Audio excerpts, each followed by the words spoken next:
Calling the South Bay COG Board of Directors meeting for Thursday, February 22nd, 2024 for 6 p.m. to order. Verification of a quorum, Yes, we have a form. confirmation of posting of the agenda. Agenda's been posted. Any changes to the agenda? No, It's not on there, but I know that's always a question to ask. I'm right. Changes, good. Now we're under comments from the public.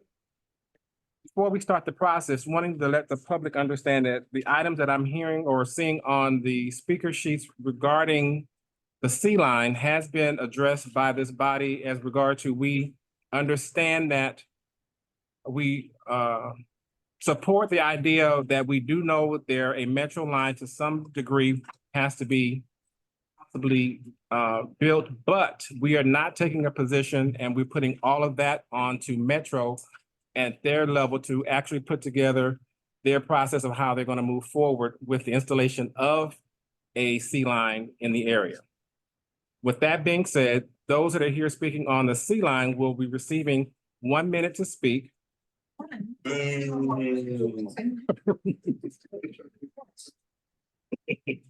We have a very lengthy agenda for this evening. And our first speaker that is up is not on the C line. It's regarding the introduction of our new AT&T rep, Mackenzie. Hi, good evening, everybody. I'm Mackenzie Neely Wright, and I'm grateful for the opportunity to introduce myself to you all. Thank you, Councilmember Berry, for giving me the opportunity to connect. And it's a pleasure to greet the board of directors and all the participants at this meeting. I've met some of you before and just this week, so I apologize for the repeat introduction. I am Mackenzie Neely Wright, External and Legislative Affairs Area Manager for the majority of the South Bay as well as South Bay, excuse me, as well as Mid and South Los Angeles for AT&T. Our purpose at AT&T, though, didn't really work out today, is connecting AT&T fiber, 5G, and FirstNet in a minute. But I'm happy to report that everybody is should be connected. Our service was restored sometime in early afternoon, so happy about that. We've invested over $140 billion in the American infrastructure over the past 5 years, and our goal is mainly just to connect people to internet. And we want to work with local and state governments to connect even more people to the internet. My goal is just to establish a relationship with you all as we continue strengthening the network in the South Bay area. This relationship includes dealing with constituent issues. And so if you have anything related to AT&T, I'm attacking the South Bay. I'm also responsible for spreading awareness of our FirstNet services. I had an opportunity to bring out one of my sales reps, but it depends on where it is in the city, which rep it will be, but she or he can provide a lot of information, which is our service for first responders. And then AT&T is also committed to bridging the digital divide.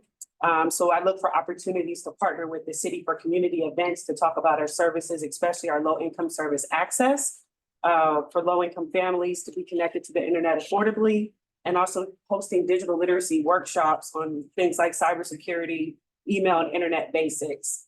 A copy of an email was sent to you all on Tuesday. Many of you all who were elected on Tuesday, providing an update on our carrier of last resort application with the CPUC. And so I'll be following up with many of you in this room just to make sure that you got it and also serve as your point of contact in case you have questions or constituents call. And that's it for me. I appreciate your time this evening. Thank you. Thank you.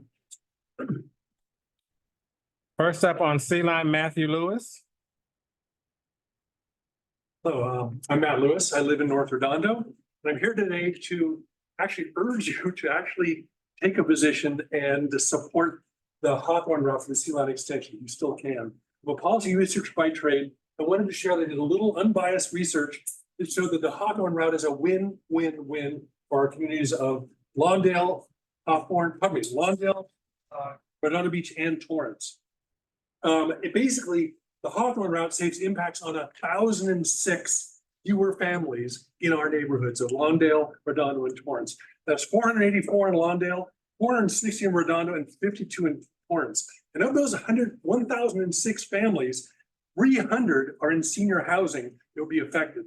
So the Hawthorne route, none of those seniors are actually affected. So I believe that you folks could still influence the decision of the board, and I'm going to ask you to consider doing that. And thank you for your time. Thank you. Monica, almost? Hi, my name's Monica Olmos. I live in Central Redondo. I grew up there. I've been living there for the last 57 years. I live a block away from where the railroad crossing meets 182nd Street. And I'm opposed of the sea train route through the grove. I'm for the popcorn route. And the board needs to get it right. You only get it one time to do it. There's no do-overs with this. And let's get it right. Thank you. Thank you. Annette Owens? Hello, I'm a little nervous, but thank you for the opportunity to speak with you today. I'm a longtime Longdale resident. I am a teacher at Oakdale College, and I am for the route to not go down and destroy my neighborhood, but instead to go down what makes a lot more sense, which is Hawthorne Boulevard along the red line. And I actually was very disappointed to hear from other folks in my community that this body did not take a stand, because what happens is when you don't take a stand, Metro's gonna pretty much plow through our neighborhood. And I think you probably know that.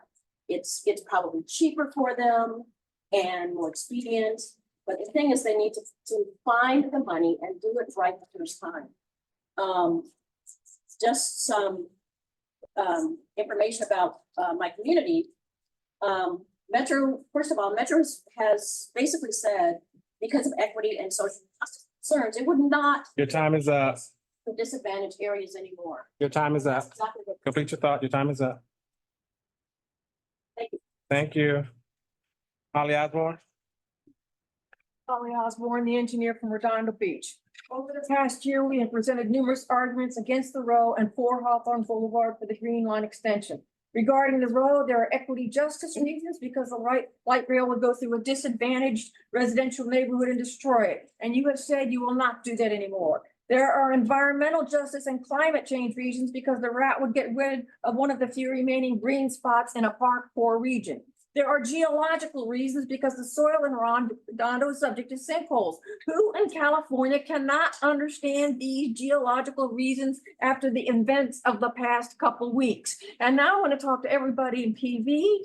I go up on your trails. I love your trails. I'm sad every time I read that something is sliding around. We don't want stuff to slide on our road either. Now, I don't care about this whole board anymore, but you can go back to your individual cities and get them to take a position like Hawthorne and Lawndale and Redondo have. That's what I'm here so that I can talk to people in other cities. Thank you.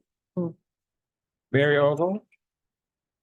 My name is Barry Ogle. I'm a longtime resident of Redondo Beach, and I'm here to back the right of way down Hawthorne Boulevard. I was an engineer for the Santa Fe. I ran that line many times when it was a main line, and now it's classified other than main line, meaning you can't go over 20 miles an hour in certain areas, and it's held to 15. The chemicals we haul up and down that line are highly toxic and highly flammable. And if one of those cars go down anywhere out there, you will have a disaster. And if you put the right of way down there, just think what it's going to do to the people on either end when that train is around and it goes up. You will not be pretty. When they put in the Breakwater Village, they put up a wall there to protect them from the sound of the train. When they put that wall up, they put on some type of waterproof barrier that emptied out our side of Condon Avenue between Artesia Boulevard and Kings. Your time is up. Thank you. Thank you. Nikki? Good evening. I want to thank John Cruikshank for talking about how entities like Caltrans really need to include in their policies way to collaboratively work with local cities for better planning as to where to implement their transit projects. We 100% agree that local jurisdictions have a better handle on the lay of their own land and how to best serve their cities and neighbors for the best outcome. In other words, what will work and what won't. this also applies to Metro. For transit advocates who continue to fight us using vapid talking points without any real specific knowledge of the C line and its graph VIR, Metro has been very explicit that there will be no walls on the west side of the right of way. Explicit that noise and vibration are significant and unavoidable, meaning unmitigable. There are no mitigations for that. Construction time conservatively is 5 to 7 years. Unmitigable hazardous air quality. Again, significant and unavoidable. To say that building industrial infrastructure and that overburdened corridor, Your time is up. yeah, is, Annette? Jeanette Kurt?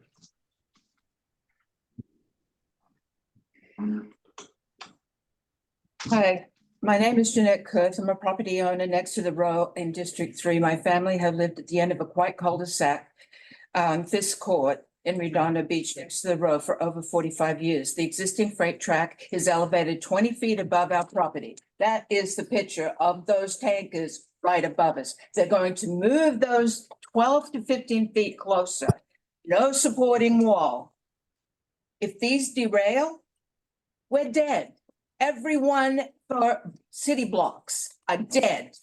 Properties are damaged. So the additional amount it would take to go down Hawthorne Boulevard is a drop in the bucket compared to, you know, a lawsuit of all those families. It's ridiculous. Metro plans to rebuild the existing freight line, like I said, 12 to 15 feet to accommodate the light rail on the other side. The likelihood of a derailment by the BNS freight train hauling up to 45 tankers, those tankers, 45 of them coming along. Pressurized gas along a 20-foot elevation, just feet above our Time is up. without any supporting wall. It's a disaster in the making. Excuse me, your time is up. Thank you. Online is Eric Rodriguez. Thank you, Board Chair. Do I have, is it 1 minute as well? He's from SCAG. Oh, no, you guys are on the actual agenda. Okay. You have 3. Okay, I appreciate it, Chair. Eric Rodriguez, SCAG, LA County Liaison. I want to give an update on the REAP 2.0 program and the recent governor budget of 300 million. In light of these challenges posed by the governor, in terms of the $300 million in cuts to the Regional Early Action REAP program, we're acknowledging the shared concern of a lot of our local cities and 6 counties.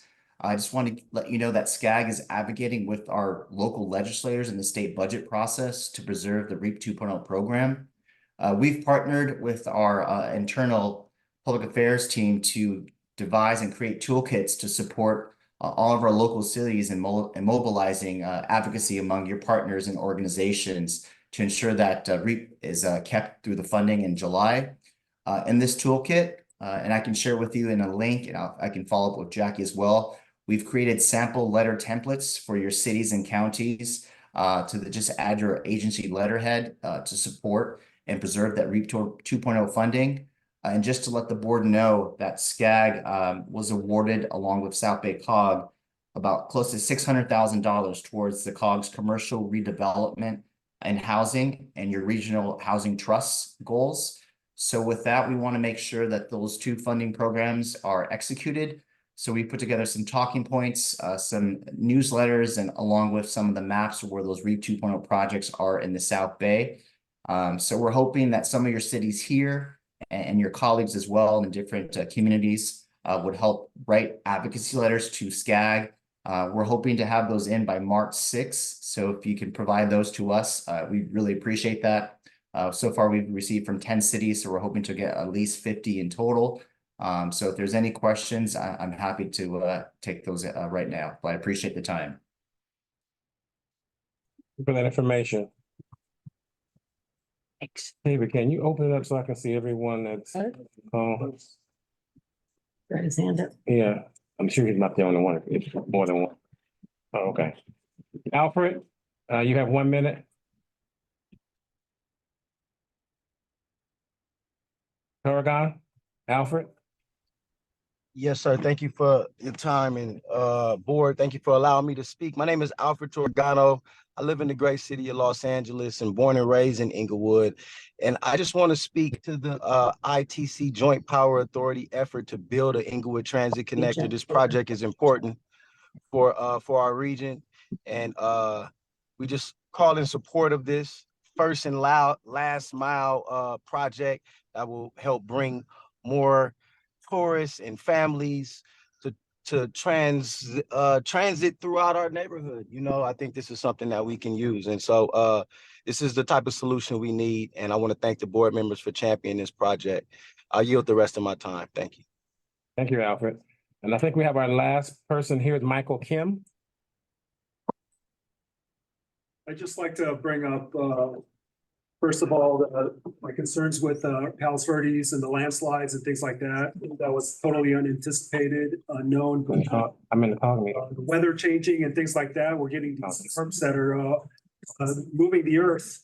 And one thing about the row is that earth underneath those tracks is unstable. It's prone to sinkholes. It's prone to getting washed out. And when we get another one of these storms where it drops about 6 inches of rain in about 3 days, you're going to have just the bones of 3 rail tracks in a portion where it's going to shut down section for who knows how long if you want to go that route. Hawthorne Boulevard, let's use our technology, let's use our engineering to design something that's weatherproof, that's going to stand 30 years from now when we get these storms that only God knows how powerful they will be, but our engineering will allow them The time is up. to maintain and keep flowing for the days to come and support the people and the passengers. Thank you. Now we're at consent calendar. Entertain a motion. I would make a motion to remove item C from the consent, please. We take that up after the presentations. Okay, that's your motion to remove item number C? Yes, just so we. Do you get a second? So we can discuss I it. understand. Do you get a second? I don't think just to pull something off consent, I don't think we you need. need a motion? Oh, just pull it. All right. So for the balance of the consent calendar, excluding C, we have a motion, no second. Second. Then properly move second. David, I think we don't have to do the other one. Nobody mind? No.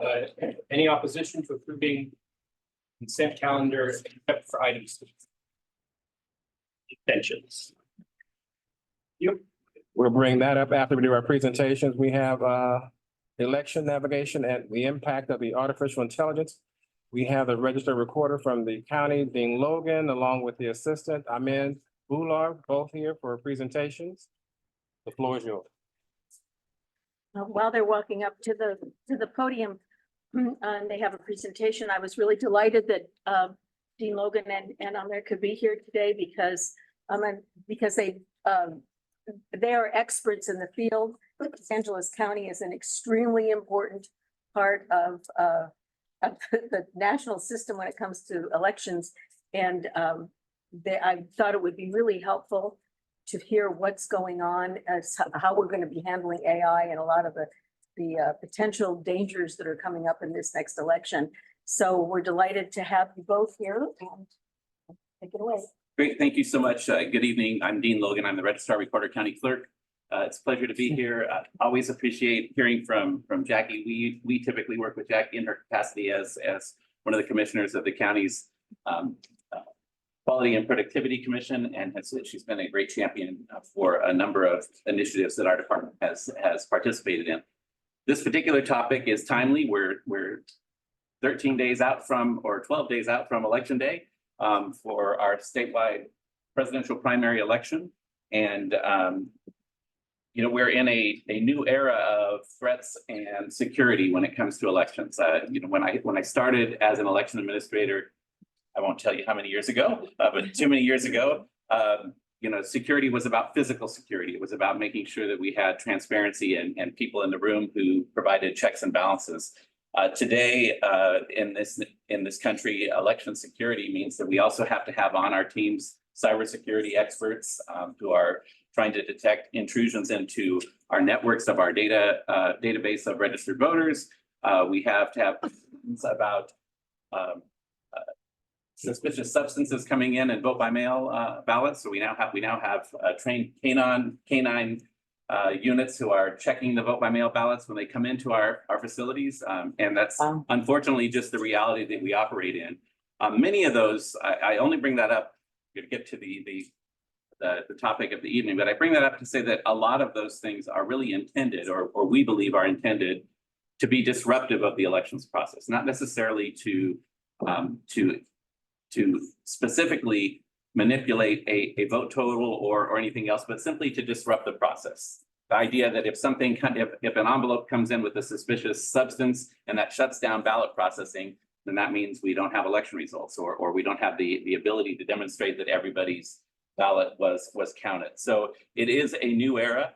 We have a number of programs and a very robust security protocol to address those issues. Things like a network security operations center that operates 24/7, the K9 unit I talked about.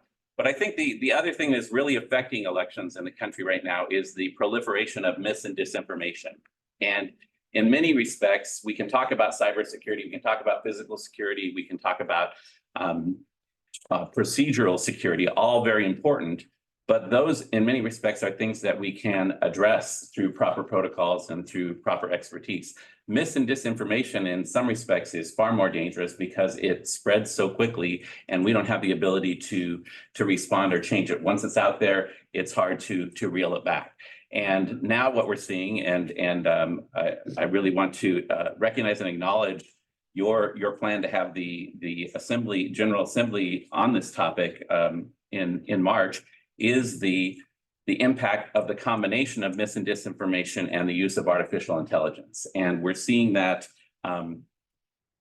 mostly right now, seeing that in terms of impacting campaigns. So we saw that in the New Hampshire presidential primary, where there was a deep fake audio robocall that was put out that imitated the voice of President Biden and indicated a different election date than the actual election date. We're seeing that in even internationally in artificial intelligence through deepfake videos and audio that are saying that our borders are open. And I think there's a good argument to say the timing of that has to do with the fact that we're in a presidential election cycle. So it's something we're very aware of that can impact the conduct of elections, but not something that we have direct control over. So we're monitoring that very closely.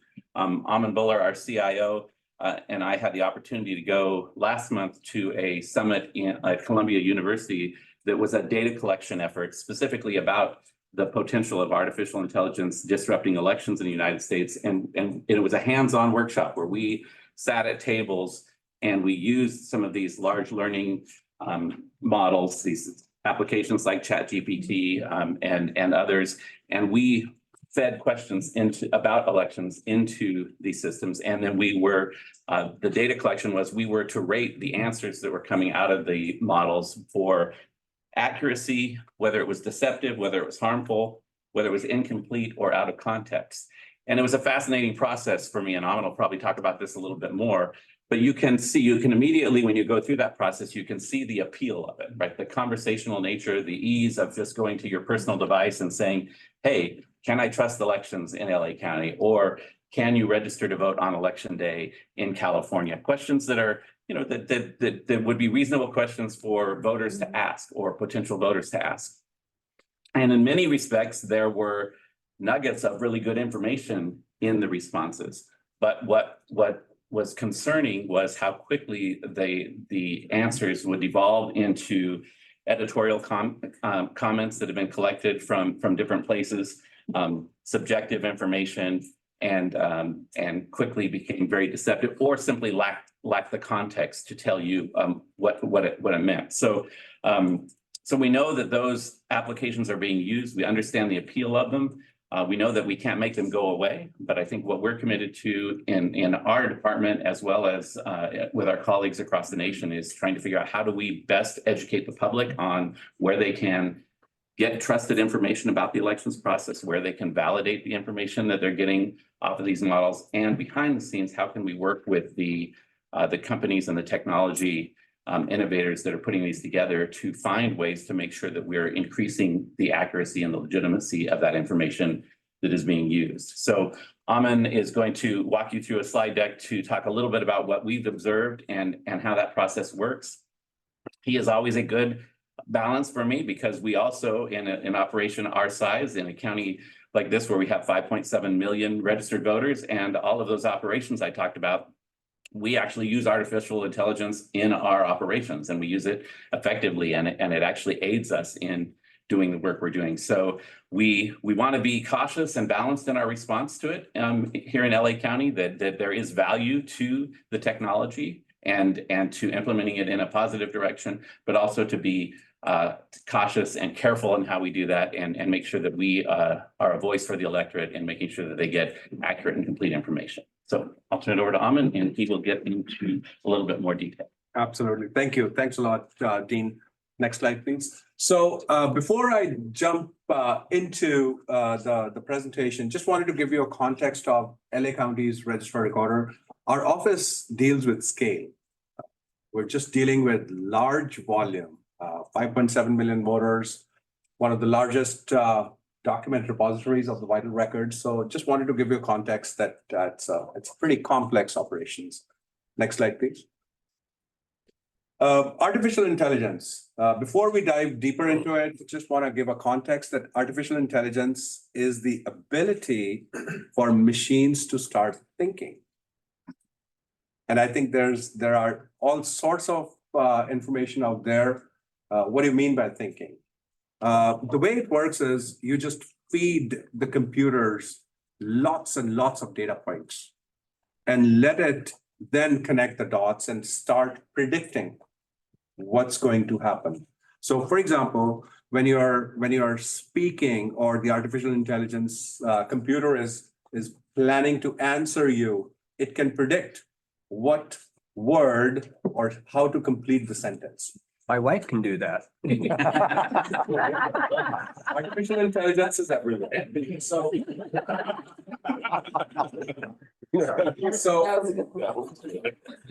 again, not a new science. It has been there for many years.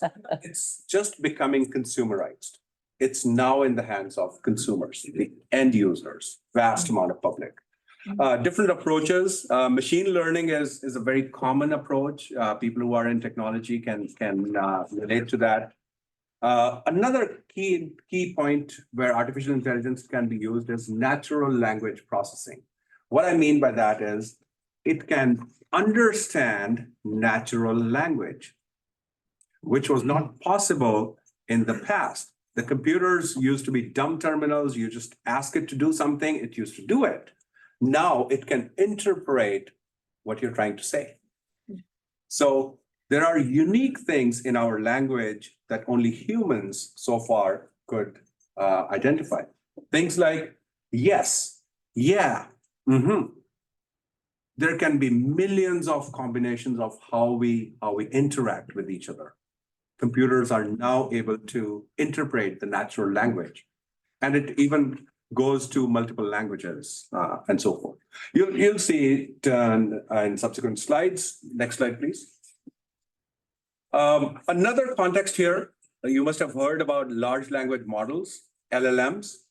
LLMs are nothing but they are just super smart computers or models that are designed to do specific things. And you'll get a context of what large language models are out there.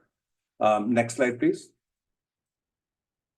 These are some examples. You must have heard the terms like GPT-3, GPT-4, that is developed by an entity called OpenAI. It's a company, it's a commercial company. BERT was developed by Google. And all of these large language models have a unique application. XLNet, that was done by Google AI in collaboration with Carnegie Mellon University. T5 is Google. BART, that's an interesting one. DALL-E is one of my favorites. So all these LLMs are there developed by someone, some company, some entity, and they are generally unique and they are meant to do something. Dolly, for example, can paint. Rightfully so, with the name. You say it in words, you just tell a computer to paint something, it will paint. So all these, and this is just a very small list, there are thousands of them. And thousands are being developed every day. So you have to get a context, large language models, it's not just GPT-3. There are thousands others that are there. Next slide, please. Potential, as Dean mentioned, there are definitely a lot of potential. I like to call it, it's a tool. It's a very useful tool. I think I always equate it to an evolutionary spot in human history. This is one of those points in time when humans invented wheel, or when humans discovered how to create fire. It's that pivotal of a moment. So uses are immense. You can definitely use it for increased efficiency, accuracy, transparency. Accessibility is a great tool. Outreach and engagement, chatbots, very easy, very useful. How do you want to reach out to your constituents? You can deploy chatbots. Sentiment analysis. You generally have customer service individuals speaking to your constituents on phones. How did the call go? Was it positive? Was it negative? Was there a tone of anger or not? Was the caller pleased with the service that they received? So sentiment analysis. Election monitoring and cybersecurity, huge use case. We use it ourselves. Predictive analysis and forecasting. In fact, we are using right now different models where can we predict 1 day or 2 days ahead of time how much the turnout is going to be. So we are using it right now. Language translation, again, a huge tool. You just feed some text in English, can it spit out in different languages? I want to make sure that we all understand it's not 100% accurate yet, but it's getting there. With AI, there are always going to be questions about ethics and societal impact. Is AI going to be biased or not? Is the bias going to be with the same degree in which the data, the source data it was provided to or not? I think society is still learning a lot about it. There are perceived biases, and we'll talk about that. Maybe algorithms can contain biases. Maybe the source data can contain biases. Next slide, please. Right now, we are using chatbots. So we have chatbots. You go to our website, somebody ask a question, and AI would respond. Of course, there is an option to go to a human at any given time. The humans are monitoring. As Dean mentioned, we have to be careful. We don't want to go all the way in using AI because we want to tread it very carefully. We don't want to give keys of our house to AI yet. Cybersecurity, there's a huge use case there. Audio ballots recording, that's something we do it right now. So we have English language ballots. We translate using human translators in 18 different languages.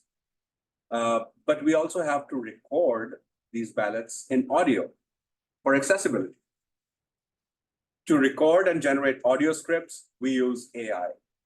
It is proofed by humans. It is approved by humans. It is loaded by humans. But we were able to do the heavy lifting by the machine. Call sentiment analysis, again, how did the call go? Can I get some flags? We're not giving the ability to the computers to make decisions. They just merely flag those calls so that the supervisors or managerial staff can listen to the recording and maybe there's an opportunity to train the staff. Again, no action will be taken by AI or computers. Social media monitoring, in fact, a very, very interesting incident happened where somebody was impersonating Dean Logan, sitting in Montana, using his picture. using his title. We were able to, within seconds, we were able to identify that. Now, remember, this is from the internet. You're talking of millions or billions of data points. Within seconds, we were able to identify and shut it down. So there's a use for that. Next slide, please. Potential misuse, and the good thing is we have mitigations in place for at least the threats that we know right now. Disinformation and manipulation. So maybe people can spread fake news, misinformation, deep fake videos. So we have fact-checking mechanisms, and we work with social media platforms. So we work directly with people like Facebook, with Google, so that we can mitigate any amount of deep fake or fake news. Another issue can be potential misuse is voter suppression, targets specific groups of voters with false information. We are monitoring social media using AI tools so that we can stay ahead of the bad guys and we can catch that. Plus, we also have to be proactively providing the correct information to the voters. So that's our mitigation. Security threats. Malicious actors can easily launch cyber attacks. Well, it happens all the time. We have about 600 million events happening during an election timeframe. It's impossible for humans to go through 600 million events. We use AI to see what those probes are. Next slide, please. Biased decision-making. So campaign targeting, predicting wrong outcomes of the election. That can happen. We ensure transparency and accountability. We have audits, especially when it comes to the tabulation of ballots. And we also have oversight by independent bodies of our systems. Manipulation of election data. This is an interesting one. People may think AI can manipulate the election data or the results, but in our case, we have very robust data integrity measures. We use cryptographic hashing. I know I'm getting slightly technical here, but an important part is that all our important systems are isolated or air-gapped. They're not connected to the outside world. So if you go to our ballot processing center where the ballots are being counted, that room, those four walls, the system or the network does not go out. So there's absolutely no way an outsider can get in. It's truly air-gapped and isolated network. Next slide, please. Recent incidents, I think Dean mentioned about a phone message that sounded like President Biden. You all know. The second one is an interesting one where it happened in a commercial space, not related to elections, but very interesting. A CFO of a company apparently sends an email to a bank employee in Hong Kong about transferring some funds. The bank employee got into the meeting with multiple people in a meeting with a video call, and everybody convinced him, including the CFO of the company, that this employee needs to transfer $25 million to an overseas bank account.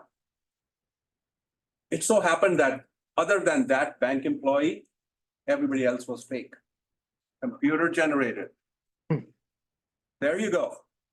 Bad actors created a persona of multiple people, convinced an employee to transfer. Next. Just wanted to give you a preview of these are some of the sample videos that are truly generated by AI. These are all fake. This is not an animation. Nobody has drawn anything, what you see here. These are drawn by computers. Someone it's not that somebody created a picture of a man or that girl or that forest. The commands were given in plain English language. Create X, Y, and Z. And computer drew these pictures and created these animations. Next slide, please. There are many strategies that you all in your respective offices can help and can support the election officials. First is customized training data. All the data that is given to these LLMs, that definitely you can create your own LLMs as well. Domain-specific fine-tuning. We noticed the workshop that Dean mentioned that it actually lacked context. Where exactly are you asking a question from? So domain-specific fine-tuning is needed. Question answering systems can be created so that these models can be taught over a period of time. Policy and regulation, I think that's very important because how do we regulate AI? If we are using AIs, if your offices are using AIs, you need to have policies around it. You need to have transparency around it. So I think there's a great deal of emphasis on creating policies. Real-time monitoring, always create a team that can that can monitor the results of AI.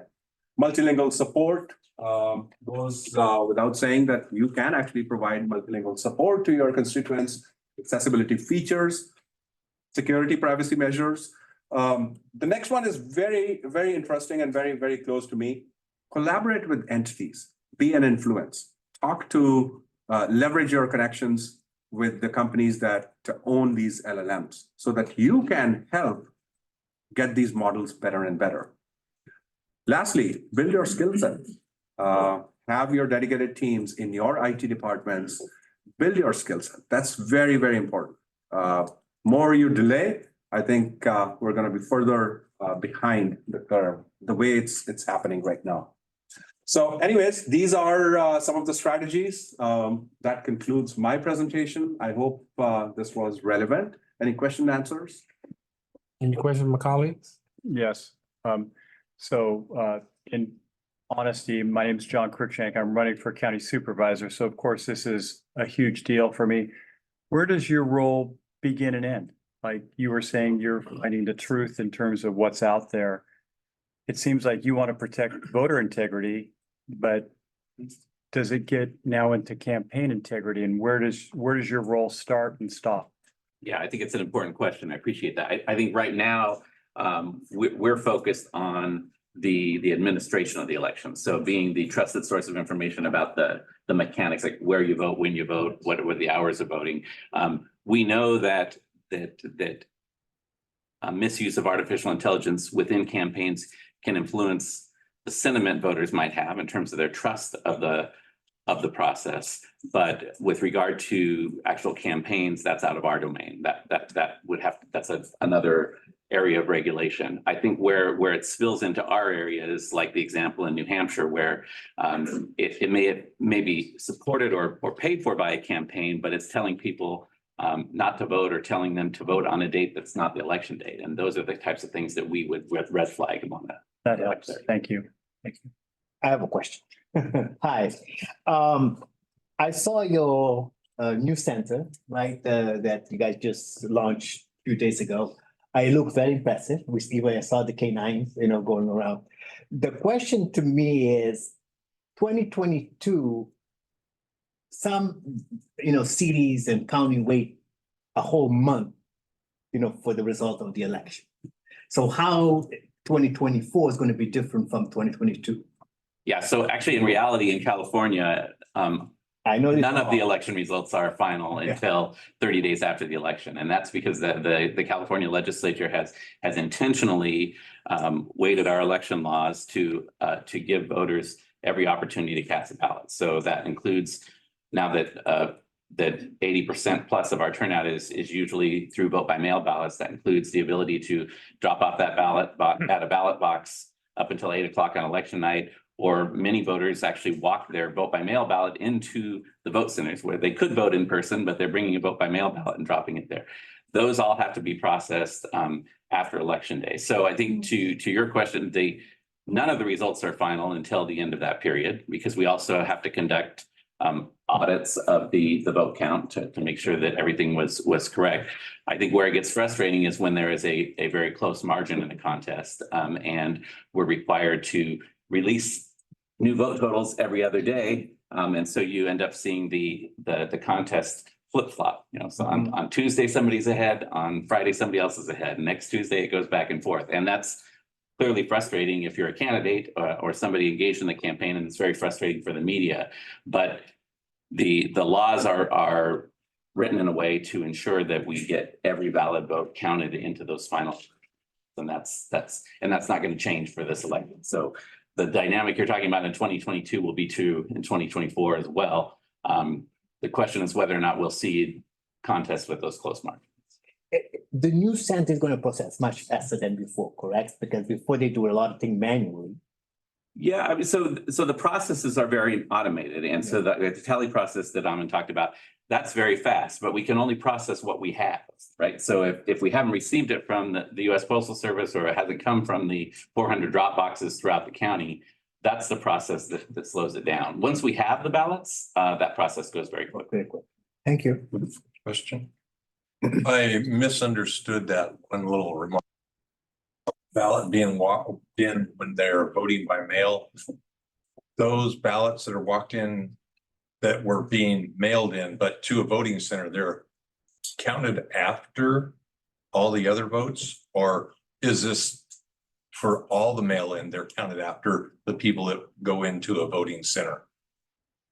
So let me start with the kind of the middle question there is if you take your vote by mail ballot and drop it off on election day at an in-person vote center, that ballot's not going to be counted on election night, because as a vote by mail ballot, it has to come back, it has to go through signature verification. It has to then be separated from the identity of the voter, and we have to physically review that ballot to make sure that there's nothing that would prevent it from being tallied properly. So just to give you an example, in 2022, the day after the election, we had 250,000 ballots that arrived that had to start through that process. And we had a very close race, as you'll recall, for mayor of the city of LA. So there was a lot of scrutiny on that. But I want to be clear that it's not that all vote by mail ballots are counted after all the other ballots. Actually, the first votes that we release election night shortly after 8 o'clock are in fact all of the vote by mail ballots that have been returned up until election day, right? So it is a representative sample of the entire county. So it represents all precincts, all contests, all measures.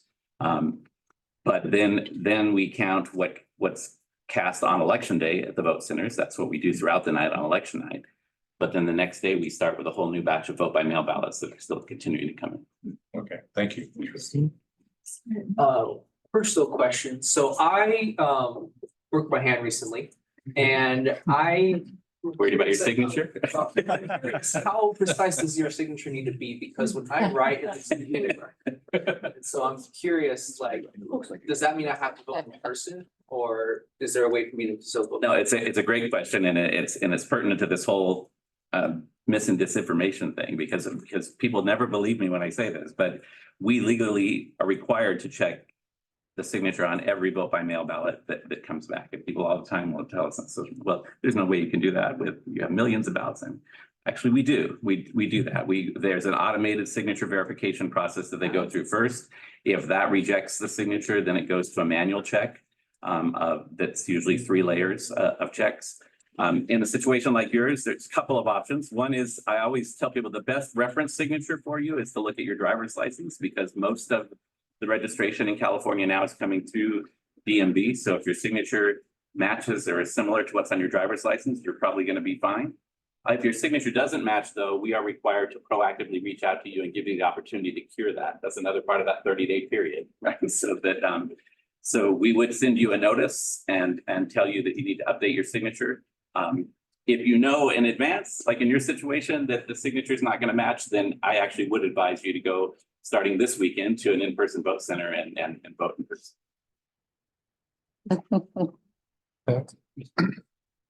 Could you find a candidate 11,000 votes if they called you? Yeah. Very good. Switch votes from you to me. I think there's a question in the chat. May the public online ask a question if known? Is there any legislation in California on use of AI in a campaign? For instance, can a campaign use AI to create a deep fake of another candidate and distribute that? I don't believe that there is any existing law in California that addresses that specific of a question. There are laws in California that prohibit deceptive campaign practices, but they're not specific to AI. Although I believe that there is a bill that's been introduced in this session to address the example of what happened in New Hampshire to make that a campaign violation if you're found to have funded that or to participate in. If you were to crystallize that last slide deck where you're talking to us as local officials, what would you most like us to focus on, given that our budgets are strapped just like yours? But given the fact that your office really has assumed most responsibility for most elections, with very few of our cities now running our. So what would be the most important takeaway, given that our budgets are limited? It's our city clerk's offices that are often in contact with your office. What is it that we can do? So that, I guess the policy side of that question, I would say is to join the counties across California and the election administrators across California to lobby for the federal government and the state government to pay their fair share of election costs, because right now they don't contribute to election costs.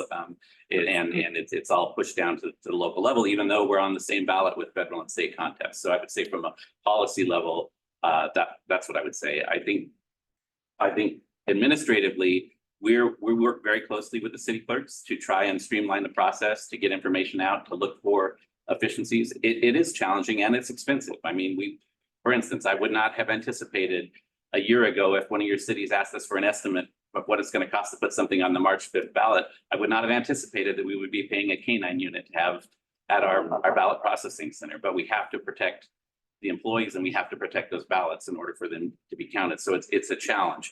I think together, though, we can start to find efficiencies and try to work together to drive some of those costs down over time. The other thing I would say is really what Amin represented in the presentation is when you're thinking about how to effectively use artificial intelligence, because that may be an area of efficiency and maybe an area of cost savings for things like translations and stuff like that. It's finding that balance that I talked about in the beginning of how can we do that without putting the process and the integrity at risk. And so the one example I can give you is, so we use a chat bot to enable the most basic questions about elections to be answered on our website and in our call centers. But the difference, and I'm going to be correct me on this, the difference between a chat bot and one of these large language models is we control the information that the chat bot is gathering the information from the answers on, where the large language models is scouring the internet and pulling that from all sorts of sources. So you're getting editorial comment and you're getting it out of context. So it's that responsible use as a public entity of the tools and making sure that we don't cross over that line where we're allowing the bias to come. Thank you for that information. I just want to mention to all of you that we had a city clerk's meeting here today.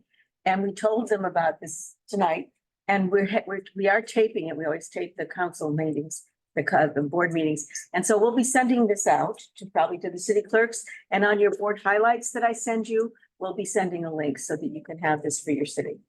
Yeah, and I'll mention that the workshop that we went to at Columbia University, that data collection that they were doing, we're actually going to a briefing tomorrow with the preliminary report, but that should be published before your March summit. So as soon as I get that report, I'll send that to you, Jackie, as well, and you can distribute that to the summit if you wish.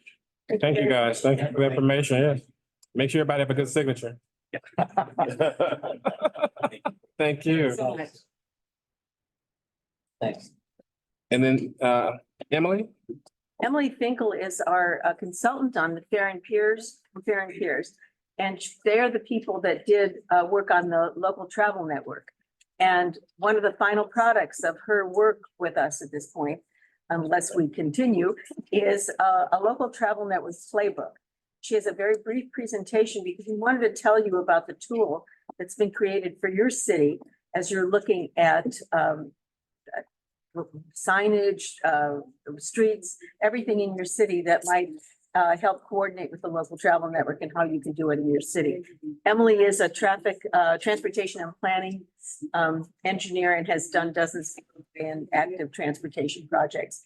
Emily, take it. Great. Thank you so much, Jackie, and thank you, board, for having me here. So I'm here to share with you a new resource that's available to your cities that's being completed this month, and that's the local travel network implementation playbook. So very exciting. Next slide. We've been here to the board before to talk about the local travel network, what we also call the LTN. So I won't spend too much time on that. Just to show you the map of the routes that have been selected in collaboration with your cities over the last few years. There's lots of work that's gone in to this project to get us to this point. But now we're here to really talk about the exciting stuff, which is implementing this project. And I want to just touch on for a moment that our approach to implementation for the local travel network really builds on successful models that we've seen throughout the US. So that includes things like bicycle boulevard networks that are very popular in the Bay Area, for example, in Berkeley, Emeryville, Oakland. We also see right around the corner here in Long Beach. There's also neighborhood greenway programs that are pretty similar, that are focused on slower streets, active transportation. There's some really great examples of those in Portland and Seattle.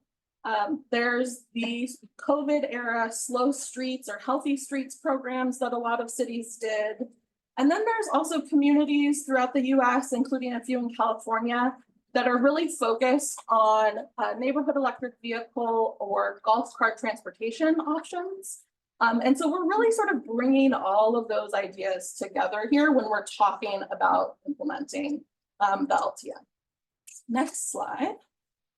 Just a snapshot here of all of the different types of modes that we're prioritizing for the local travel network. This ranges from bikes to e-bikes, scooters, neighborhood electric vehicles, like I mentioned, even things like zero emission local delivery or micro zero emission transit options that we're seeing pop up in different cities.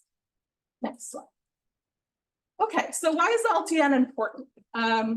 The first item here is really about travel choices, right? So you've heard this stat before. Most trips made in the South Bay are 3 miles or less. And the local travel network is really focused on providing a designated place for people to make those trips via an option that is not a motor vehicle where someone's driving alone, right? For those short trips to and from the grocery store, to and from the park, things like that. The second piece is emissions reduction. So transportation is the largest source of GHG emissions in California. And we're really thinking about what are all of the different options that we have in order to shift away from GHG emission travel options, right? And so the LTN is one of the tools in the toolbox for that. The third key point is roadway safety. So vehicle speed is a primary factor in fatal and severe injury collisions. So the more we can shift trips to lower speed modes on lower speed streets, we can really contribute to achieving local roadway safety goals. The other point I wanted to make here is that the local travel network is really receiving national recognition as a model for being really promising in achieving these goals. So just a couple examples here. The most likely to surprise from the Vision Zero network, this is an award last year that's really focused on small vehicles, smaller modes, and the LTN was highlighted there. And then there was also an article last year in Bloomberg that talked about the LTN and the concept of moving towards neighborhood electric vehicles and golf carts. Slide. Okay, so the playbook itself is the most recent phase of the work that has been completed for the local travel network. And there's really 3 key parts of this. So the first was working in collaboration with staff from all of your cities to develop the turtle brand. So you've probably started to see this turtle pop up in a lot of different places. And so that was a really exciting first step of this most recent effort. We then developed the sign design for wayfinding signage that can go out on the streets. And then the third piece really is the development of this playbook that provides a lot of different resources for cities to use that shows you how to implement the local travel network in your own city. Next slide. Okay, so why did we structure this as a playbook? There's really three key reasons to that. One, we wanted to provide local choices. So you'll see in this resource that there's a menu of options that you can choose from to really customize how the local travel network looks in your city. There's options for building on existing wayfinding systems that you might already have. There's recommendations for how you can do local engagement that works best for your community. And then there's an opportunity to really build the local travel network out over time. So there's resources in there that talk about a phased approach. And you can really do this as funding becomes available or as projects that are maybe related to LTN concepts. So bike lanes, traffic calming measures, things like that. As you're already doing those types of projects, it can really be in conjunction with the local travel network. So some of the key resources are the sign artwork files that you'll need for fabrication. There's also recommendations related to traffic calming, guidance for how to site and install signs. There's a cost estimating tool and a list of different grant funding resources, lots of different resources for you within the playbook itself. Okay, and here's where the really exciting stuff happens. So the COG partnered late last year with City of El Segundo to implement a pilot project of the local travel network. So these signs are out on the street. There were a few key pieces to this work. So we went out and did site selection for existing poles. So we knew we wanted to do this project fairly quickly, get it on the ground. So we looked for opportunities where there was already infrastructure in place where signs could be added. And we went out and field checked all those locations. We did sign development. So looking at the specific destinations and distances within the city and creating wayfinding signage that was specific to those locations. And we also fabricated signs using lower cost materials. They're still very high quality, but lower cost materials than your typical roadway signage is. So that was another key piece.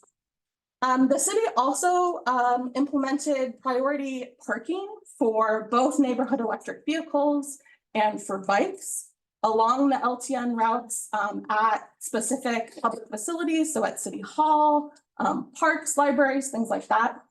And then of course we had our grand opening celebration, which was really exciting. I think this was last November. And I also just want to shout out the city's public works staff and their crew. They did an amazing job getting all this up and in the field very quickly. So that's really exciting. Next slide. All right, so within the playbook, you're going to see a lot of different types of implementation strategies. The signs and the markings on the roadway are really a key component of the LTN, but there's also recommendations for traffic calming options that can be paired with that, for parking design, chargers, or other end of trip amenities. And then there's also a lot of different ideas in the playbook for how you can engage with your local communities to let them know about the LTN. The COG has been doing some really fun communication around that. And there's also recommendations for how you can evaluate how it's working in your city. Maybe there's things that you want to do a little bit differently based on feedback you receive. So there's recommendations for how to go about doing that. The last key point I'll make here is that the local travel network is not happening in a vacuum, right? It's really connected to a lot of other transportation ideas that are happening in your cities. So the first one being that local travel network projects can really come from a lot of different grant funding sources. I have an example here. That's the Safe Streets and Roads for All federal grant funding source that allows you to get money for demonstration or pilot projects using temporary materials. That's really, that really works well with the local travel network concept. And the funding application for this grant resource actually came out this week. And it's $1.25 billion available just for this year of funding to do projects, just like traffic calming, street safety projects, lots of different things that are really in line with the local travel network concept. The second bucket here is just that there's other types of complete streets projects going on. So one of the key ones is that there's now flexibility in the state of California for setting lower speed limits that cities did not used to have that flexibility. And so thinking about how can that effort complement the local travel network and really working with those two projects together to think about implementation. The third bucket here is just, there's a lot of talk all the time about all of these different emerging mobility ideas. And so thinking about how, if you're thinking about bringing that to your city, so for example, here's Santa Monica's zero emissions delivery zone pilot that they created, how something like that could work in conjunction with the local travel network, because those are really compatible ideas. So that's my last slide, and I'm happy to answer any questions. Thanks very much for having me here. You guys say. All right, so what's the status of the map? Is that final? Is that what the LTN map is gonna be? I'm gonna look to Aaron and David here to answer that one. In a word, no, it's proposed. Okay, let me share a concern I have with it. I've seen this before. I don't know if can I share screens, David, please?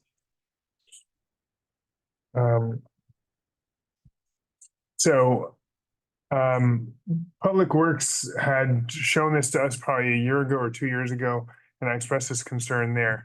I represent this area right here. And the problem is if you live in this area of North Redondo, the only way you can get laterally to the beach on the LTN is to go all the way up here about a mile north or all the way down here a mile south to go west, when we all ride our bikes directly west, directly into Hermosa Beach, to the Hermosa Pier or whatnot. So that's a change that needs to be made, to this map and the routing to get the folks between this line and this line, westbound. And there's a way to do it on roads that are less than 35 miles per hour. Say we're currently working with Ryan in your city. And, we'll take this back to him. But Ryan's brand new. No, he is brand new. He So just got there. yeah, He's not so gonna we- know this. no, so we'll tell him this. This All is right. really helpful. The map is a map that we've done as best as we can. But the reason why it's not final is we want to go to each city, working in Carson now, for example. What are the ones that really work for your city? And that's something we don't know. And getting to the beach, for example, is really important. We know that's a way we want to do it. The other thing that we've been doing, we suggested it in El Segundo with pilot. There are no street markings in El Segundo over what they have. The reason is that people who live in the community, they know where they want to go. And what we're using the local travel network for is to show them the signalized intersections that would be safest for them. But, to tell somebody who lives there, I've been going to this is how I get to the Hermosa Beach, they're going to do that. And we're not asking them to change. If they have a safe way of doing it, fine.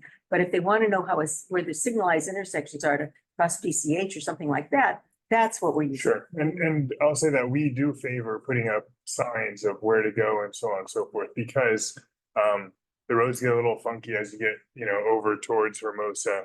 And they're not exactly, parallel or perpendicular to one another. So- Right. No, anything you have like that is really helpful. Anybody in your city that you want to tell us how it might work for you, that we need that local input. Thanks. Thank you. Alex, you got a question? And you said about that, what, it was $1.5 billion or million $1.25 billion available this year. from the federal government to do infrastructure project? It's for planning, demonstration, and infrastructure. So in Lomita, we're excited about this. And you mentioned something I think is an important part of it, which is combining with traffic calming measures. So like, for example, we have Eshelman Avenue, which is a residential street that is wide enough for, I don't know if it's wide enough for 6 lanes, but close to it. I mean, it is just tremendously wide street, meaning people drive really fast on it. Narrow streets, people drive slowly, wide streets, people drive fast. And this one, compared to most of the city in particular, is just crazy. And it also has a slope to it. And so it just adds to the excitement. So we're really, oh, it is fun to ride a bike on, especially after we resurface it. Although my son said we took all the nice jumps out of it. But he's more sarcastic than I am. So we are really interested in seeing what kind of ideas we can get so that we can make this just a huge win for us, because it really makes sense as a north-south arterial for the LTN. And at the same time, gives us a way to make it safer. And plus, there are several schools along that route. So, you know, how do we make all this work? Well, I think it's an opportunity for us. So we're excited about it. Yeah, that's fantastic. That's exactly the idea. The ideas Got it. and the resources for the types of projects that you might want to consider are in the playbook. And I know that COG staff is very interested and excited to work with you to figure out, okay, how do we make that project? We're working with Carla Dillon right now. Yeah. So please give her any ideas you have too. She knows. You have an online question. Has there been any outreach to public advocacy groups such as about South Bay Bicycle Coalition to get inputs from groups that have worked on similar low travel speed maps proposed and accepted by South Bay cities in the past? So for this project specifically, the primary folks that we worked with to get information about how projects like that have worked previously were people outside of the South Bay. We were really bringing in other US models. But for other parts of this project, for other parts of the development of the LTN, I know there has been a lot of outreach to community and advocacy groups. For example, in the process of defining the routes for the draft map and things. Thank you. Any other question? That's one. So I've seen in Palm Desert, they have these slow speed car lanes that are combined with the bike lanes. And I imagine in our city, if we're going to paint something green, we want it to be useful for both these slow speed vehicles and these bikes. So I would highly encourage you, and we'd like to see that. And that was the answer I got from Public Works, is that they would work with the South Bay Bicycle Coalition to implement these routes and come up with the best ways, because we also have a very hilly community where you can get out to a hill where there's no way you're going to bike over it. Yeah, that's exactly right. And that Palm Desert facility is an example that we use in this project. There's also a component of the playbook that is a template for adopting an NEB plan for your city. So if you are interested in doing things like NEB specific or NEB and bike shared specific facilities, this is also a really good resource for your city to take a look. Thank you, Emily. Thank you for the presentation. Great, thank you, everyone.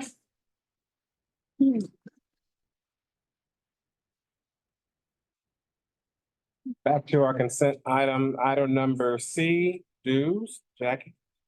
Okay, after, well, I don't know, Rodney, do you want to do this? Or do you want me to do it? Can't hear anything. Yeah, speak a little bit, sorry, guys. This is our dues calculation, yeah, the finance. Back to the. Okay. So we're going back to 20. Okay. Notification to the. Right, so this is a notification to the board that we're considering to raise dues, and it comes from the finance committee and the steering committee. Speak up, Jackie, please. Okay, Got the air conditioning going on here. okay, it comes from the finance, this is a note, our bylaws say that you have to have a notice of intention if you want to consider raising dues. We're not raising dues tonight. We're developing how we're planning to do it, and it looks, the finance committee and the steering committee and the city managers have all seen this and approved of this. And what it is two things tonight. One is our reserve policy. In the past, our reserve policy has been based on a 3-month close down of the COG. And thank you for all of your faith in us. Everybody said the COG is not closing down. That's not a good metric.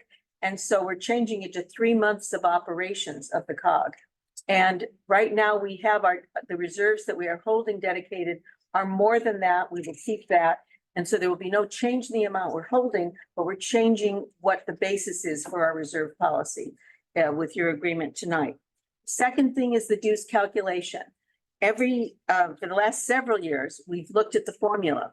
Once again, we looked at the formula and it was agreed that there would be because due to consistency that cities want and the fact that everybody was used to paying the dues they were paying, there would be no change in the formula that we're using for dues. The one change would be that we would include an automatic annual CPI because things go up, our rent goes up, everything is going up. The CPI this year is 3.5%, and it's based on the annual CPI. It was changed at the steering committee to include a cap, which means that the CPI will never be able to go up more than 5%. And that's important because a couple of years ago, it actually went up 7%. So even if it goes up 7%, ours will be capped at 5%. I did talk, just as since the steering committee, I did talk to our attorney, Mike Jenkins, and I said, if we have an automatic CPI cap, does that mean we do not have to do a notice of intention to raise dues every year? We don't have to have this conversation every year. And he said, yes, that would be a policy that we would have, and that wouldn't be an intention to raise dues because it's part of the dues structure. So that's just new information that I wanted to bring out tonight. So that's the report, and we're asking you to approve the dues calculation. I think there's a sheet out here that talks about the dues as they are with a CPI of 3.5%. And I guess we should go next to took it off the. It's to be. And I'll speak first for Rolling Hills. Okay. And I'll turn over to B if she has more comments to add, but some of you have already heard this pitch before last year about Rolling Hills and the perceived disparity in the dues calculation. And I think most of you probably know that within the COG, we're the smallest city, we have the smallest population. I would like to say that the city of Rolling Hills appreciates the benefits that we receive from the COG. So we're not, we're not looking to gift horse in the mouth, and the collaboration that we've also had. I've only been on the COG for about a year now myself, so I didn't have the prior benefit, but I know that the city has benefited from it. The issue though, one of the issues is that some, if not many of the projects that the COG is involved in are, I hate to be harsh, but irrelevant to Rolling Hills. And a good example is the presentation we just heard. We're not even listed on that map, nor do we want to be. So, that's an example of the project that the COG provides service for the area, but we don't get the benefit of.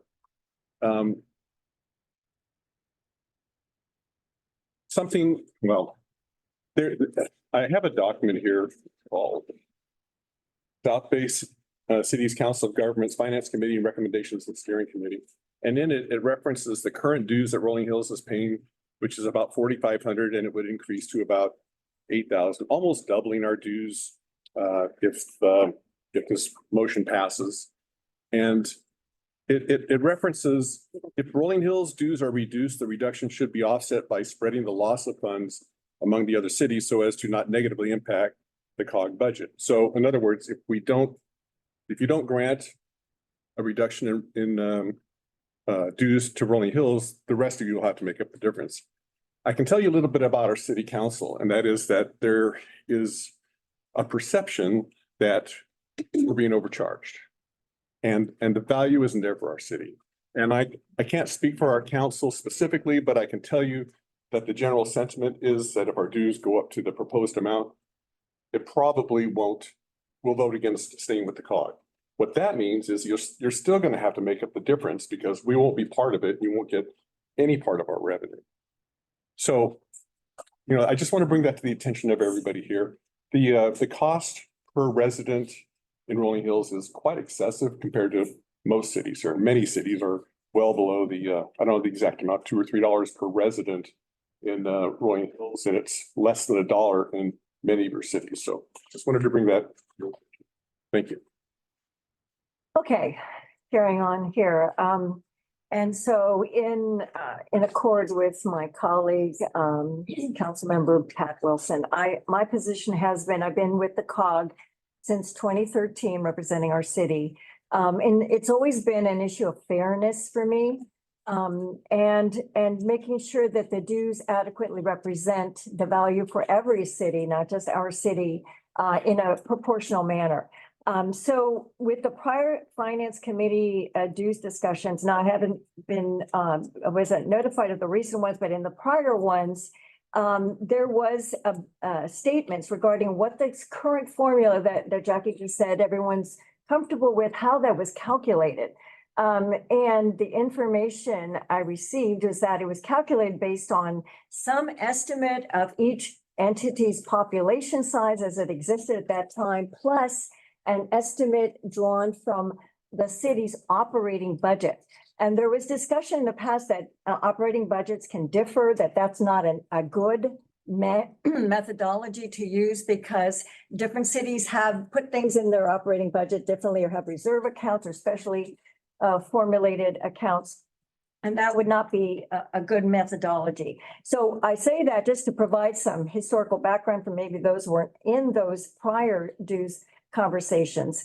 But my problem with using budget, obviously, there's no uniformity, but there's no warranting for use of that information in the dues budget to calculate it. So I've been advocating for using population only as a fair basis for each city's dues, not only because it's verifiable, simple, and a good indicator of each entity's ability to pay the dues, and it's represents a reasonable share of what each city should pay for overall its dues, its portion of the COG's overall dues.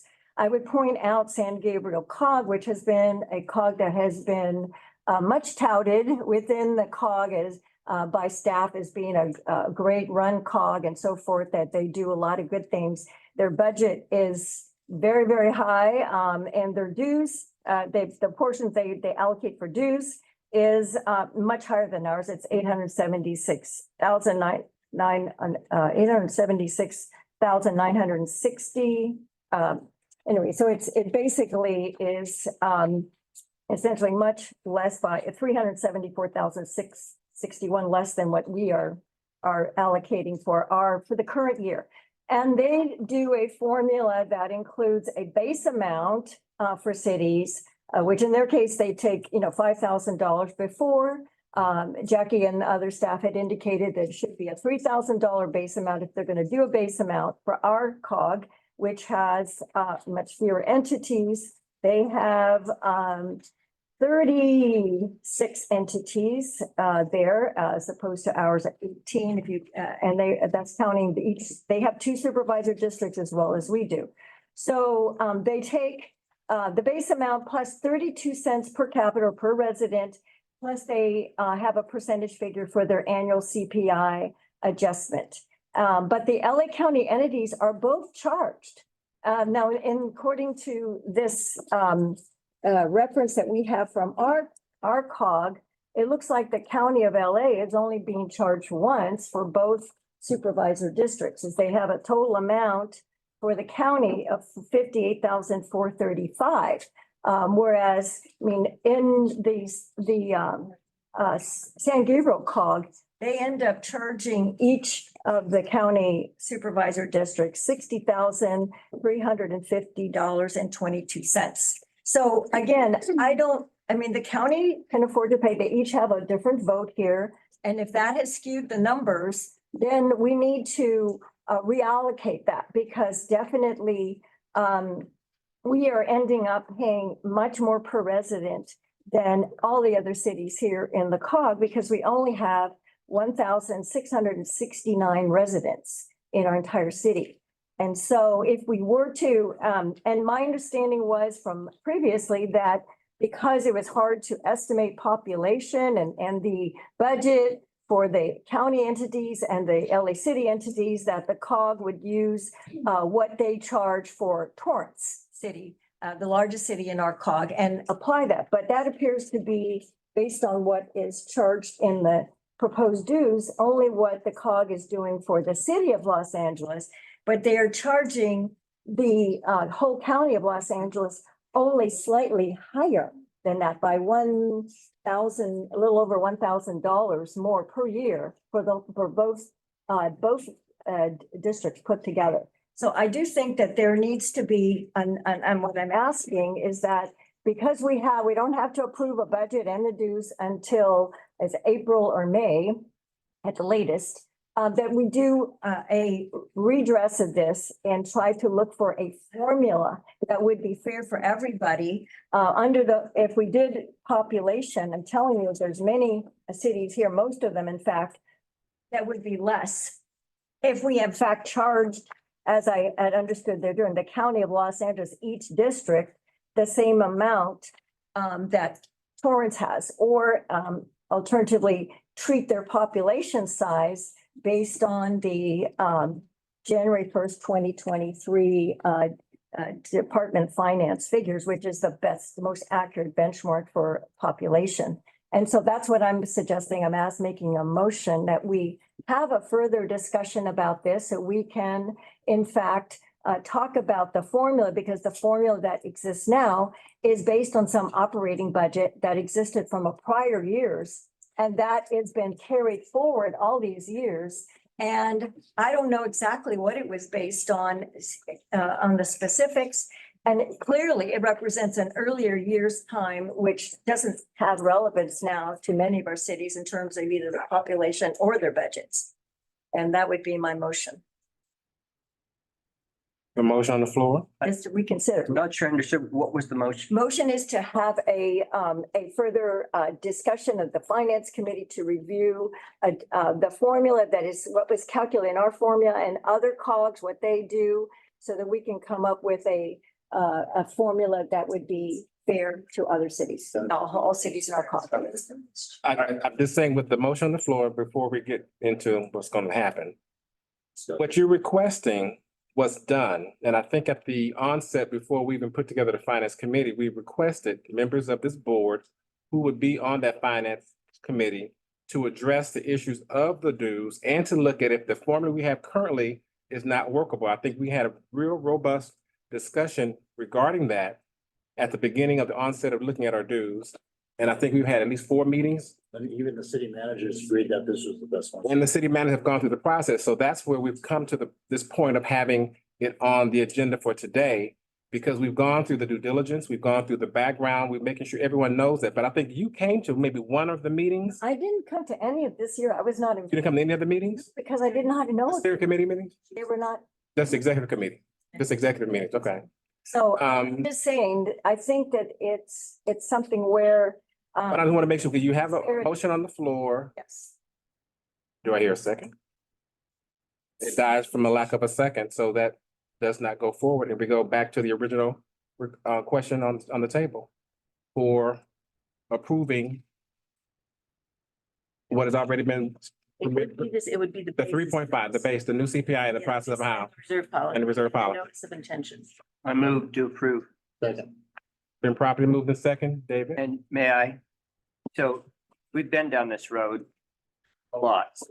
And I'm sorry that it comes out a way that you feel is unfair, but representing my community, I think it's unfair for us to subsidize a neighboring or any other community, which is what I feel like we'd be doing.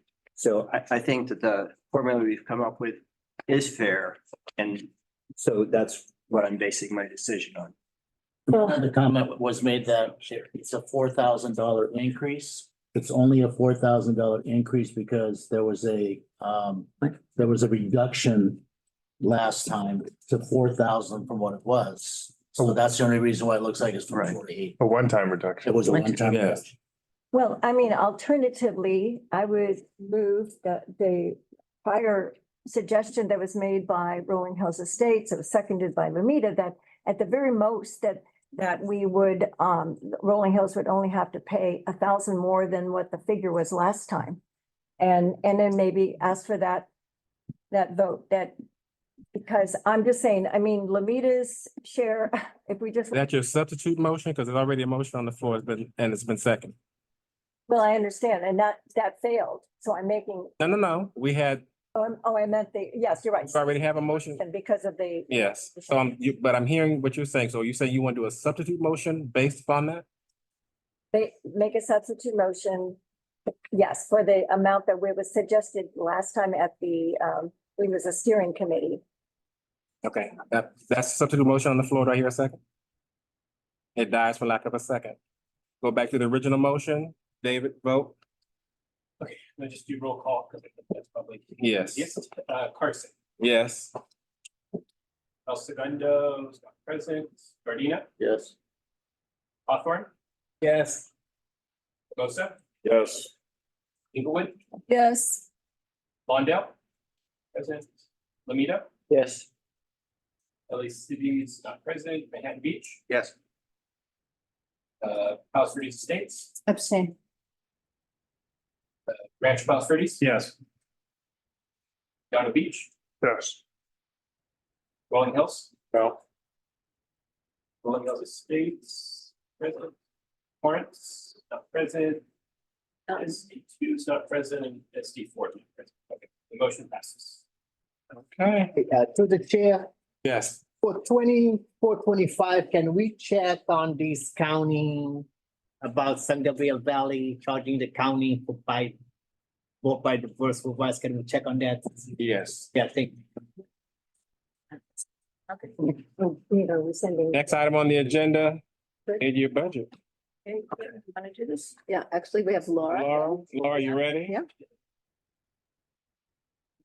Good Laura, thing. It doesn't work, you think? Mine's working. How much it is? It's good, it's good that you got out. Okay, and we have the mid-year budget and Laura's going to go through it with you, this PowerPoint. You're gonna have to speak loud. And I have to forewarning, my presentation won't be as exciting as the others. So if we can go to the first slide, please. All right, so I'd like to start off by just comparing our adopted approved budget for fiscal year 23-24 to now what we are presenting for our mid-year budget. As you can see, we've had an overall reduction in both revenues and expenditures. Our expenditures have actually been reduced by almost 3 times the amount that our revenue has been reduced. And with now a gap of only 140,000 versus 218 at mid-year, we only need about 77,000 to now use from our unrestricted general fund reserves to balance the budget. And next, please. Yeah, I don't understand. Sorry, I think Colleen's computer is causing an echo. Sorry about that. Let me see if I can fix that. Yeah, I'm checking.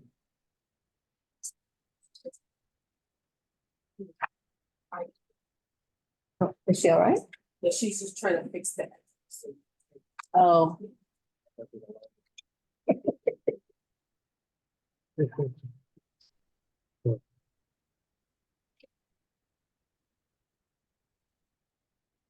All right, I muted Colleen's computer. Is it okay now? No echo? Yes, yes, yes. Okay, perfect. So next, we just have a pie chart that compares our revenue to our expenditures. We continue to be heavily reliant on grants and contracts. As you can see on the right, they comprise about 88% of our revenue, the green portion of the chart. And they're followed by 7% coming from our membership dues and 4% for other general fund revenues. And on the expenditure side, to the left, our main obligations are professional contractual, basically contractors and or consultants that implement our grant or contract work. And that's about 42%, followed by salaries and benefits at 25%. And lastly, 33% for supplies and services. And a side note on that, most of our supplies and services tend to also be reimbursable or offset against a grant or a contract. And next, please. And then I just wanted to go through noteworthy changes in our revenue. We do have, we had a contract with REN, and that was going through LA County. Now we have a direct contract with LA County for that work. So that is the new contract. On the next slide, we'll discuss the change for that contract now ending, and then this one replaces that. And next we have 2 items, LA County Innovation Fund and LA County Local Solutions Fund. Those are both for homeless services, Measure H funding from the county. We have an 18.8% increase due to a funding rollover for the first contract, IF or Innovation Fund. And for the LSF or Local Solutions or Jurisdiction Fund, we have a 4.3% increase also because of additional funding that we've now acquired under this contract. And last on that slide is the South Bay Fiber Network or SBFN broadband. We have a 4.5 increase on that contract. And next we have, I think, a couple more. For our SoCal Gas contract, we have a 40% decrease on that contract due to a funding rollover. And that contract is what we discussed on, it was the first one on the other slide. We had a contract with REN. Now we're directly contracted with LA County. So that's why we see here a decrease of 37.8%. We actually anticipated getting around 60,000 and we ended up with 85,000 more than we anticipated. So that was much better than we had hoped at our adopted fiscal year budget. And lastly, as you probably have heard, due to the postponement of federal funding, we have a decrease of 72% for SCAG or REAP 2.0 funding. And next, I think we'll just go over some notable changes in our expenditure side. So we have, as mentioned, almost 3 times the decrease that we're seeing with revenue reflected in our expenditures. For salaries and benefits, there's a decrease of about 8% due to changes in staffing and the need reduction in some of their contracts. Professional contractual services also saw a 24% decrease due to reduction in contracts, some of which we've just discussed. And then supplies and services, we have also a small reduction of 4% that just kind of tends to trickle from the need to not implement the professional contractual work as much. And next, I think we just wanted to mention, since it's coming up in May, for fiscal year 24-25, there are a couple of contracts that we will no longer be continuing with us. 3 of those are for the Green Business Network, and there were contracts that were with City of El Segundo, City of Hawthorne, and Torrance, and that's due to state budget cuts. And also the purchase order that we had with the City of Torrance for the Torrance Water Program that will also be discontinued for the next fiscal year. And with that, I think we do have a detailed narrative that is in the board packet that you have that actually goes through the individual line item changes if you'd like to review that. And I'm here for any questions. Any question from my colleagues? Are the audited financials finished for fiscal year 22-23? Yes. Yes, they're posted on our website. Okay, thank you. David? What changes are you seeing by way of no longer having certain independent contractors? They're now employees. I'm just wondering whether ultimately in following what is the law, we're seeing some reductions or increases in costs?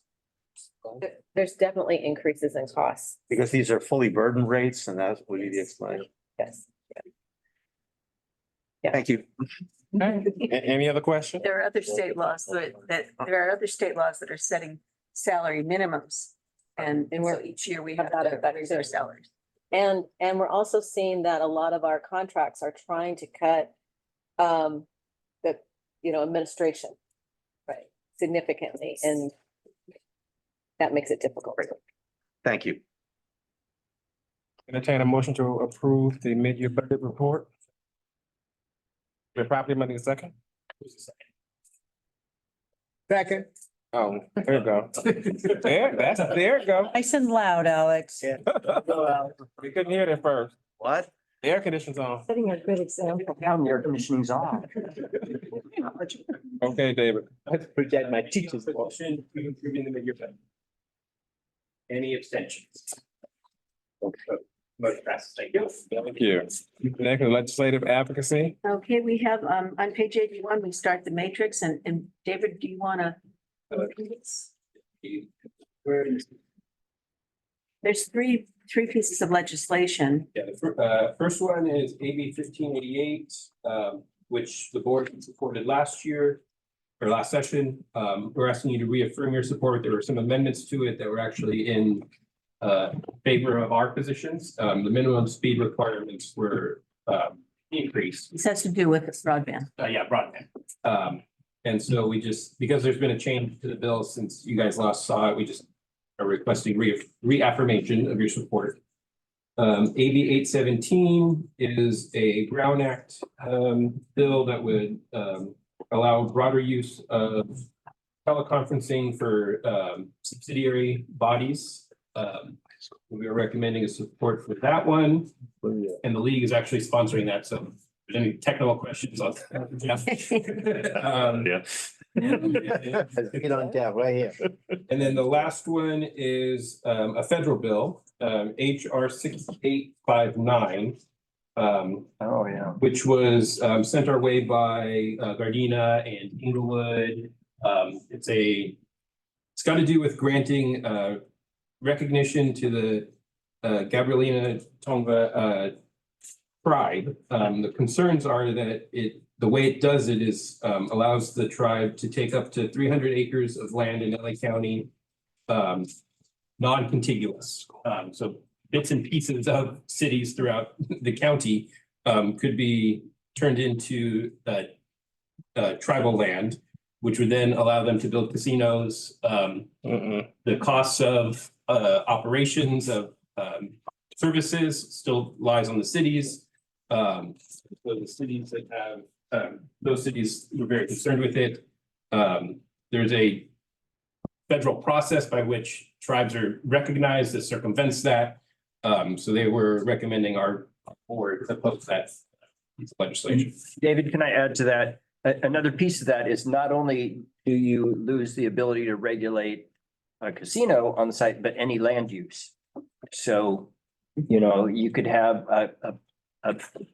something that wants to be built in your city, make a deal with the tribe, which I'm not casting aspersions on the tribe, but just they could make some sort of a deal, and suddenly you have something built in the middle of your community that absolutely doesn't belong there. Mhm.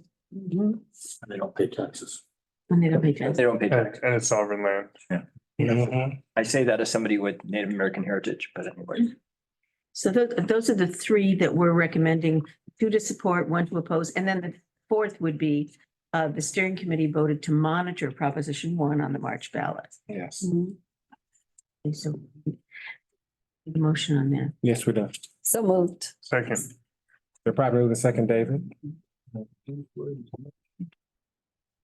Second. Any opposition? Any abstentions? Thank you. Mr. Chair, after telling you that there are no changes, during this meeting, I did receive an email, and I'm glad our AT&T person is here.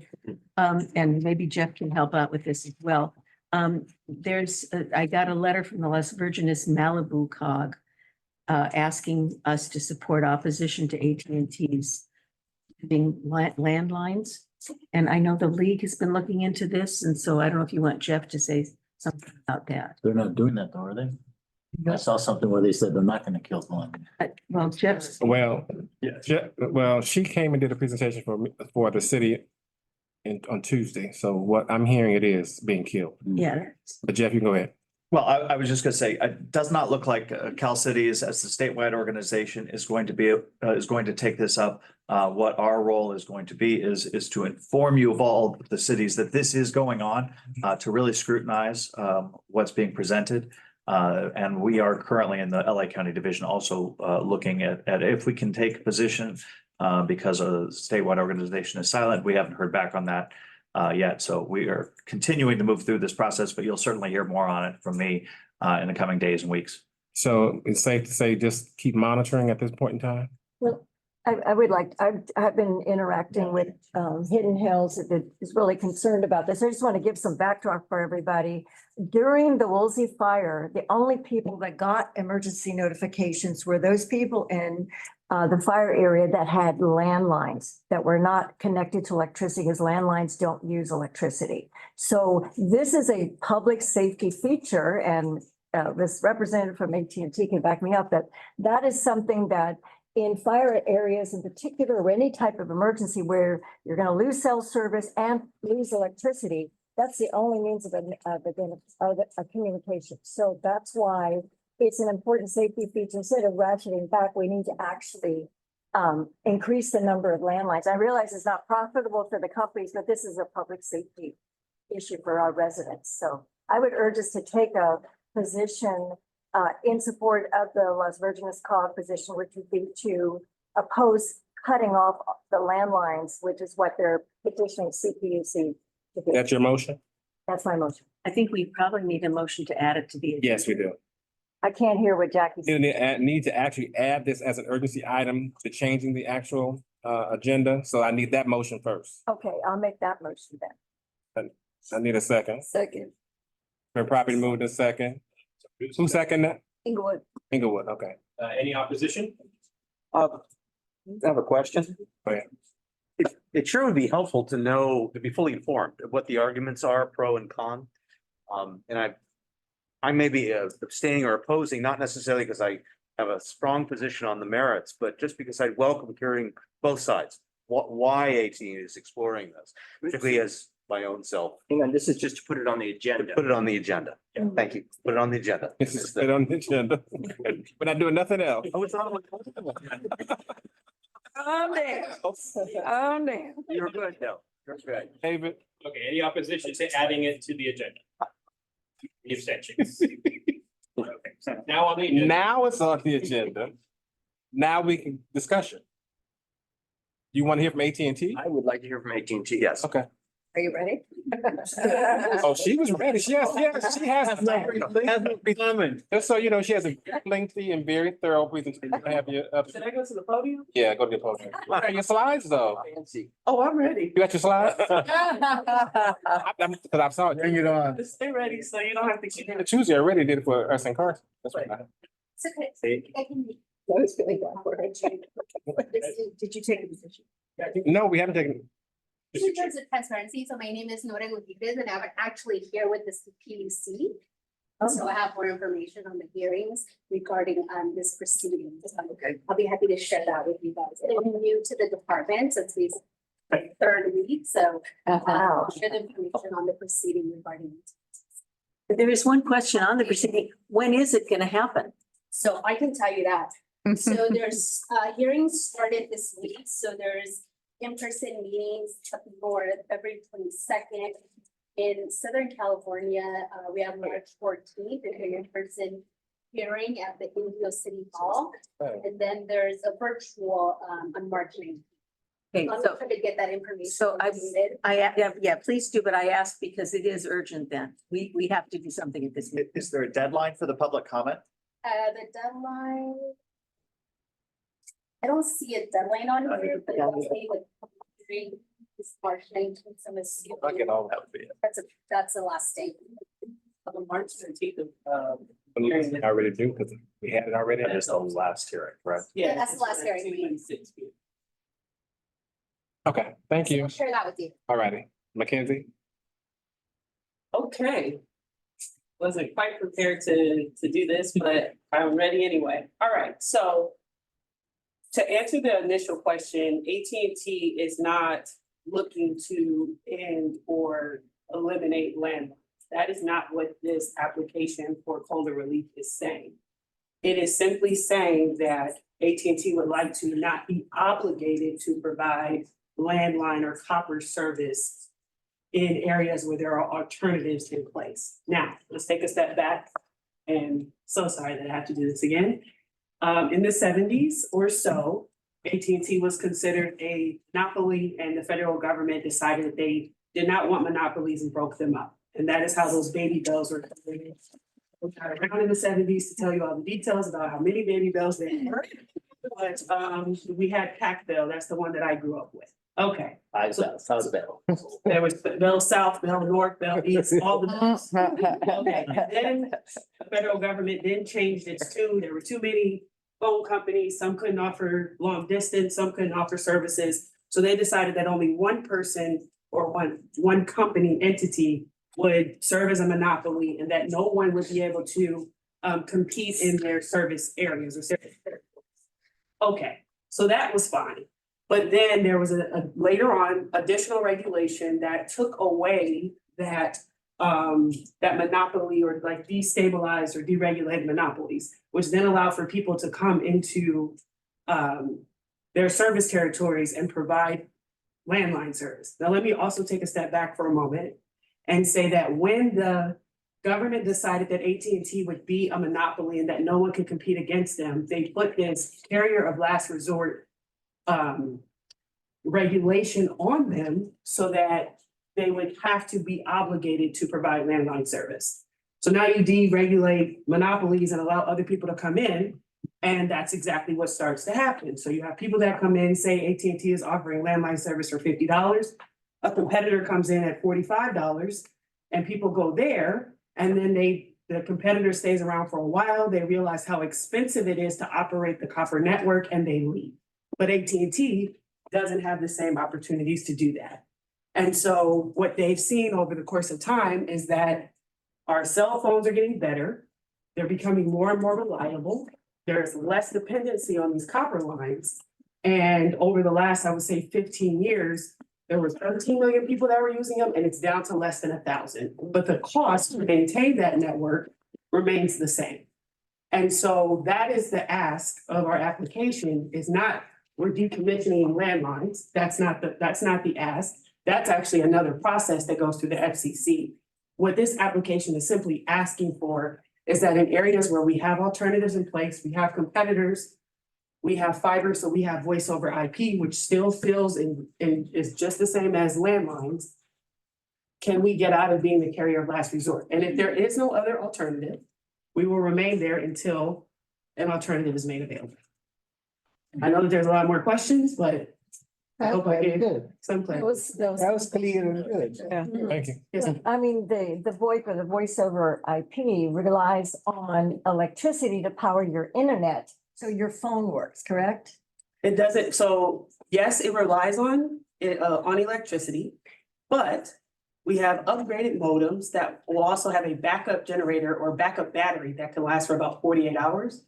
And then we also have another battery that can be hooked up to continue providing internet. Yeah, but for residential consumers that don't have the backup battery or it's somehow not part of their system, then they're not going to be able to use their phone or receive messages from their phone. There's now under the voice over internet, which is not a true landline, correct? That's correct, but we would make sure that those customers would have their updated modem. Well, it's still a landline. It's just not a landline on copper. Well, I'm just saying, I was, in our area, we were told, I was told specifically, I cannot get a landline because it's not offered in my area. That I'm only limited to voice over internet. And, there's a lot of issues, with that because, I mean, there's a safety factor. So, and there's a whole article about it that I was just, you obviously want redundancy during emergencies. So you need to having a landline is a very important backup if your cell phone is even getting spotty service, which in our area, there is spotty service is normal. And so, and then there's also the part that you can't charge your cordless phones. Most people have cordless phones, so they rely on electricity to operate. So that is a problem because you do need something that does not use electricity, and that's what a landline does. It doesn't rely on electricity. So, You're mixing terms here. Landline and copper are not the same thing. okay, a true landline. No, that's a made up term. That's All right, not a real well, thing. I'm just going by the article. So you want to talk to them? All right. Yes. So, I mean, a landline is a fixed location.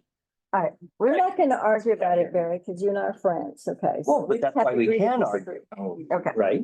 With that being said, thank you, Mackenzie. The question you want to ask of the other young lady that's been on the job 3 weeks? What'd you do? So you told us about when they're going to have the remainder of the hearings, which is the last one is on March 1st. We started this month, so February 6th was the first in person at Clovis City Hall. We had one today at Mendocino County, or in Ukiah, I'm sorry. And then there's one coming up in Indio City Hall on March 14th, and then the last virtual meeting will be on March 16th. March 16th, okay. I thought it was 19. 19. Oh, sorry, 19th. 2 p.m. and 6 18. p.m. I heard 18. Oh, golly. I Right. heard 18. I have the notice if anybody. So I'm going to defer to David since he has information. So what would you like to do? I think for me, it's the larger policy issue of when we take positions on matters and how we take positions on it, because I'd like our taking a position on something to matter. So I know in my own city, I hesitate taking positions unless I'm fully informed. I don't think I'm fully informed. So I'm not sure if I'm going to participate, but I respect those that may want to take a position at this phase. How's that? That's perfect. So Jackie, going back, what was the ask of the other COG? What was the ask? To oppose ending landlines is what I think I have, but let me look again. But that's not the question, is it? But that is. Yeah, because that's not the question to the CPUC. Well, it's a letter to sending to the CPUC to withdraw as a carrier of last resort, which has to do with landlines. So they do not want AT&T to be able to withdraw as a carrier of last resort. Wireless service is bad for, and it's coming from Malibu, as I understand it, very bad for their cities. 4 of the cities are within AT&T territory, and they seek to withdraw and relinquish its obligation to provide landline service. That's what they're saying. COG strongly objects to their application for targeted relief from its carrier of last resort obligation and relinquish its eligible telecommunications carrier designation. Then they have all these reasons, which include fire, earthquake, mountainous terrain. Okay.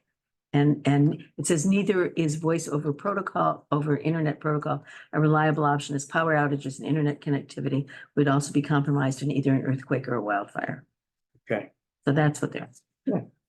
To my other question, do we need to take a position today? Well, or to bring it back so that all of us can at least get the information a little bit more clear? I mean, we've gotten this today and I've already gotten information because of what's happened, but everyone else hasn't gotten that information. The only meeting we have between now and March, whatever it is, Executive committee. is the steering committee. Yeah, And so if you want to defer this to the steering committee, we can do that. I would defer to the steering committee. I support the chair. David will bring it back to the steering committee with more thorough. Okay. And I have the CPUC fact sheet. There's actually 2 applications as mentioned. Send that to me. Yeah. I'll have to, it's part of our agendas. I have to separate it out. I'll figure that out. The last thing I want to say on this item is that we have been meeting with our legislative staff. We met with Assemblyman Lowenthal's staff, Senator Smallwood Cuevas, Assemblyman Gibson's staff, Tina McKinnon. We met with Tina McKinnon directly, and we met with Ben Allen. And it's been very sad because they're all like reeling from the state budget cuts. We've at least told them some of the things we've talked about are the real gains we could make in energy efficiency with a small amount of money. And even though the state is cutting back a lot, we believe there are ways they could pilot things in our area to show what a small amount of money could do. We talked about the micro mobility with the LTN. Ronson has been at these meetings to talk about our homeless programs and how we might bring it to their attention, and also how we might get help. And what else, Ronson, have we talked about at those meetings? Different things about, obviously they come up with different things, but they've been very, very good to just make that connection. And they're all, as I said, they're all reeling from this horrible news about budget. So I just wanted to report that. Jackie, can I suggest that we tally up how much each of the cities is losing in money? Like we had in Lomita, $400,000 that was earmarked for a project that is now gone. And I know other cities have had things like that too. If we could tally that, just so when later on they come and try to take some chunk of money from us, we could say, look, you already took this much. It's probably just palliative care, but whatever. I can ask the city managers. Yeah. Send it to me anyway, because sometimes I don't get responses. So what you're talking about is cities that clawback money that they're taking back. Right. Next is Home services. And I'm gonna go to Ronson and Keenan. All right, I know it's getting late, so we'll try and make this productive and quick. So we do need a board action tonight, coming out of the steering committee. There is a memo in your packet. It's on the board. I won't read it. I'll just give the elevator pitch. But there's 2 components to the memo. Both would extend how we administer client aid. As you know, client aid is a very successful program at the COG. We've housed over 150 people to date. And so what the two things are, the first thing is we want to add credit cards to the mix. And the reason is we're finding some difficulties with the debit cards. So there's two modalities in administering and giving out the funds. One is through regular check writing reimbursements to our cities and nonprofits, and the other is debit cards, $500 debit cards that we need to use for same day transactions. Some of the things we're finding are that there's places we can't use them, like the DMV. We can't pay utility bills with them. Anything online with a zip code we can't use. So that's problematic. And then what happens when we can't use the debit card is the case manager then has to pull out their personal credit card, which was the whole point of the client aid program, is to prevent that from our case managers having to use their personal funds to pay for these things. And so what we're looking to do, we work very closely with Wells Fargo. Kudos to them. They've been a great partner in this. And they've come up with a plan to have two $1,500 limit credit cards that we can use. They've advised us that these credit cards that would actually have more fraud protection than the debit cards that we're currently using. So that's a relief. And so the first thing we're looking for the board to approve is to get these two $1,500 limit credit cards. It's a very low limit, and so that further protects us. And then just a reminder, our client aid is administered out of the separate client aid account, so this doesn't touch the regular COG account. And the second thing that we want the board to approve is the meat and potatoes of the time limited subsidy program. In the prior board meetings, you've approved the concept of this program through our local solutions fund. And now we kind of have a better idea of how we want to administer it. And that is through a reimbursement program with our nonprofits and cities. So, and just to give you a case study, an example of this would be a domestic violence victim. And so in the domestic violence world, there's a lot of grant funding for families that are victims of domestic violence. But if you're a single wife with no kids and you're a domestic violence victim, there is much less grant funding for that. So if you don't have children, then you're a little bit out of luck. And so this would be a great place for us to put our TLS program, to give that wife a subsidy so that she can get back on her feet, get a job, and be self-sustaining. And so the idea is then we would reimburse the nonprofit that is administering this with the mother or with the wife, and then they would be made. And so that's the idea. We were looking to partner with nonprofits, also our cities who have case management work, who can administer a time limited subsidy program. And the subsidy will only last for a year. It's very short term, and we would make sure that someone could graduate from it before we pull the subsidy away. So we'll have some checks and balances, and that's basically the gist of that. So what we're asking for the board to do is to approve the two programs, and so that we can do both the credit cards and the time limited subsidy. Okay. So moved. I second that.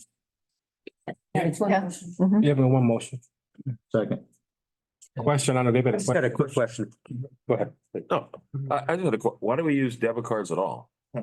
It's a low balance, and so it's also, we feel so for the debit cards, we do give it to the case manager and they take it with them. And because it's only $500, we feel comfortable doing that.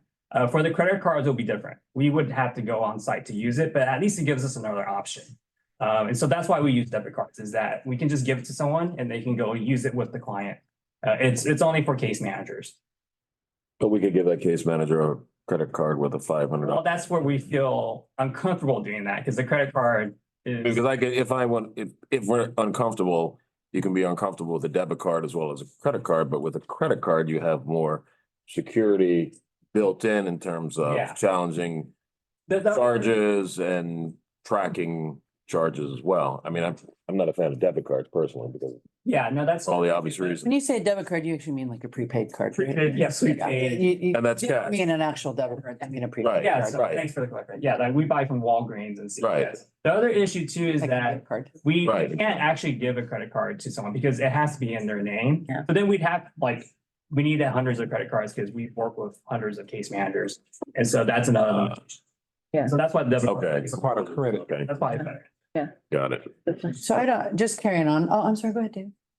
If I could, real quick, my question picks up on Councilmember Jackson's question, and the amounts involved are perhaps not that large, but who's the ultimate guarantor? Is it not the COG? You indicate this is a separate segregated fund, but in terms of who's guaranteeing, payment. Would that not be the COG as an entity?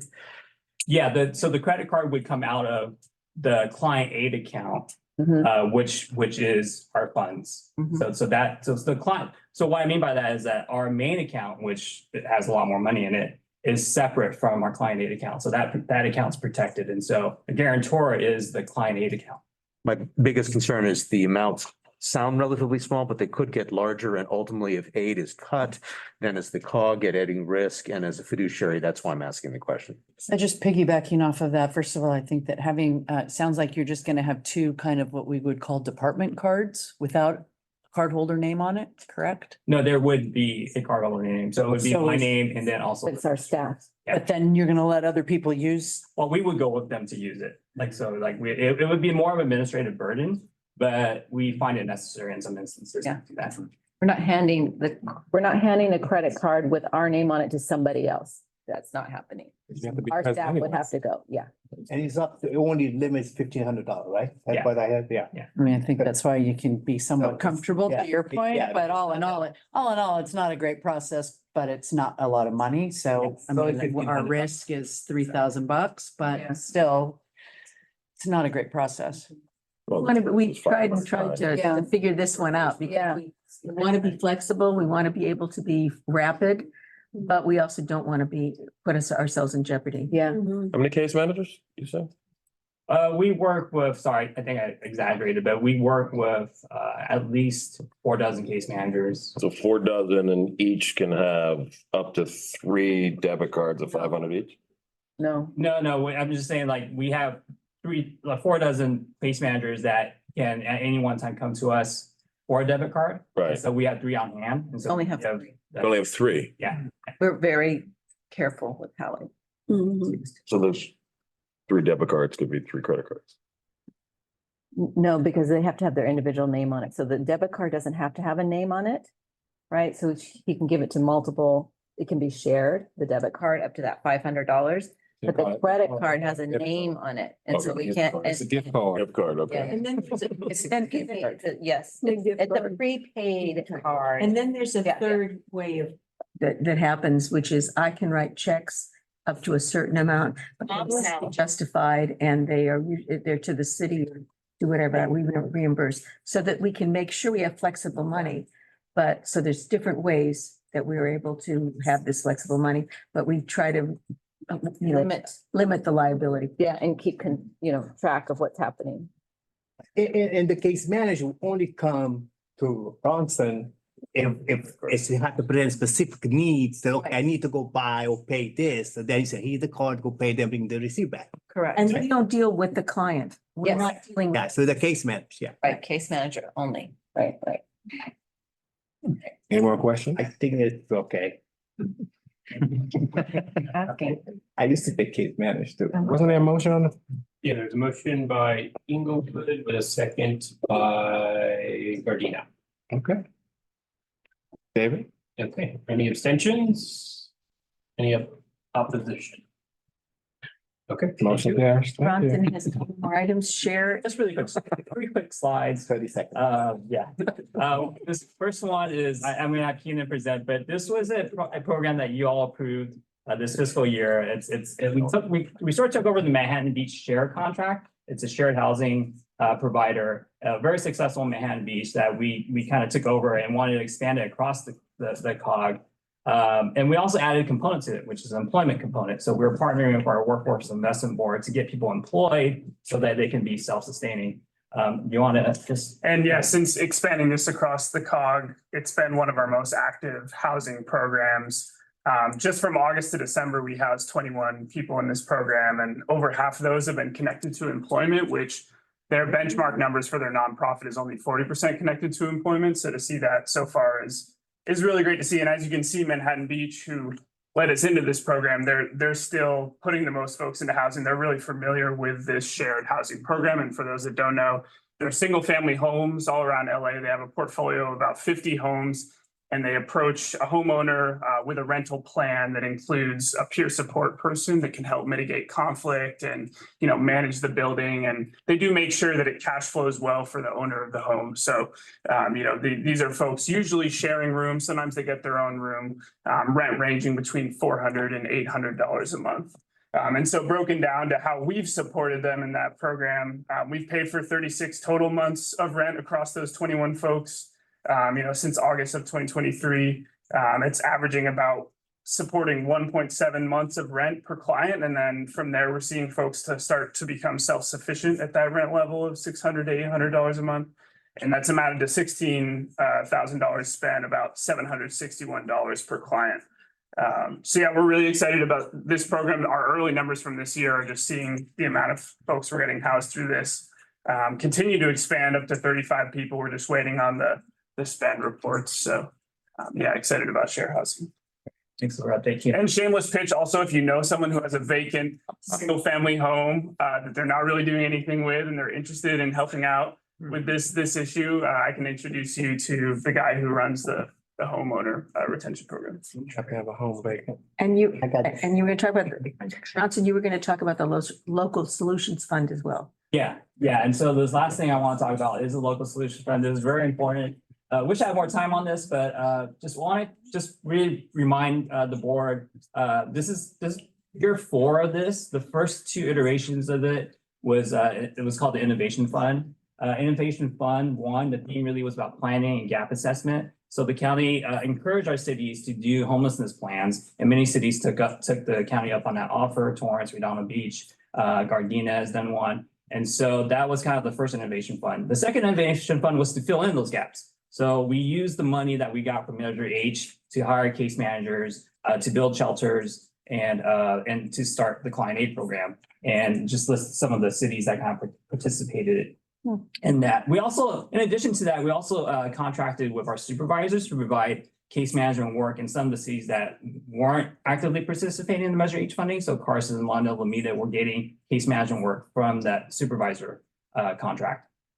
And then the county renamed the Innovation Fund to the Local Solutions Fund. And so it's basically the same thing. But and so in our Local Solutions Fund, what we're doing is the continuation of those programs, and then also adding housing solutions like Share to it.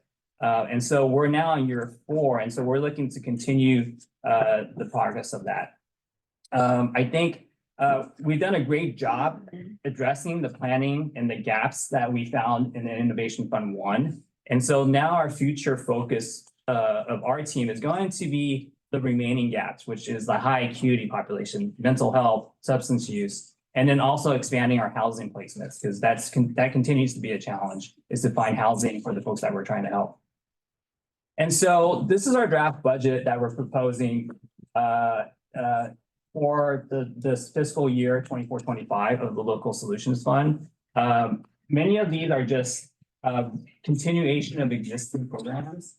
We still need to meet with some of our cities. They have some ideas and proposals, and so we're still meeting with a few of our cities. So this isn't finalized yet.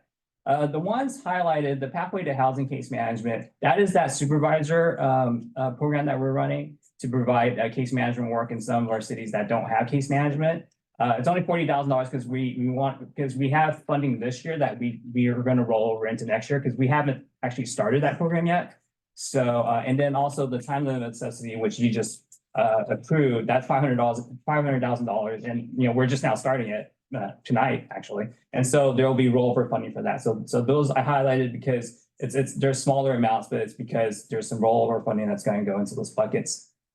Just also a quick note to Pathway to Housing. That total budget for that is actually going to be $780,000, and the COG is going to contribute through Measure H money $180,000 to carry out that program. That will provide 6 case managers in those cities there that lack it: Carson, Inglewood, Lomita, Gardena, our portion of CD15, Lawndale, and we have a very large amount of unincorporated areas, and so we're going to cover those areas with those case managers. And then I just want to say also that beyond this, we also try to look for funding elsewhere. So this year, the COG was able to find $1.3 million to start an ACR, alternative crisis response program in Redondo Beach, and also expand the Redondo Beach shelter more than double its size. But there's other ways we can find money, and we're open to partnering with all our cities to address their various homelessness needs. So that's that. And we had a meeting last week or something for cities. So your city staff came and we showed them this, because we have to submit this budget to the county for our new year. And we've been asking cities, do you have anything else you want to propose? And so those are the this has been, your staff should have seen this already. And I want to just give kudos to Ronson when he, it just sounds like another number, but we brought in, what was it, over $1 million in other funding. And that's because he's aggressively gone out and sought that. So we have a dynamite staff over here in our home. Thanks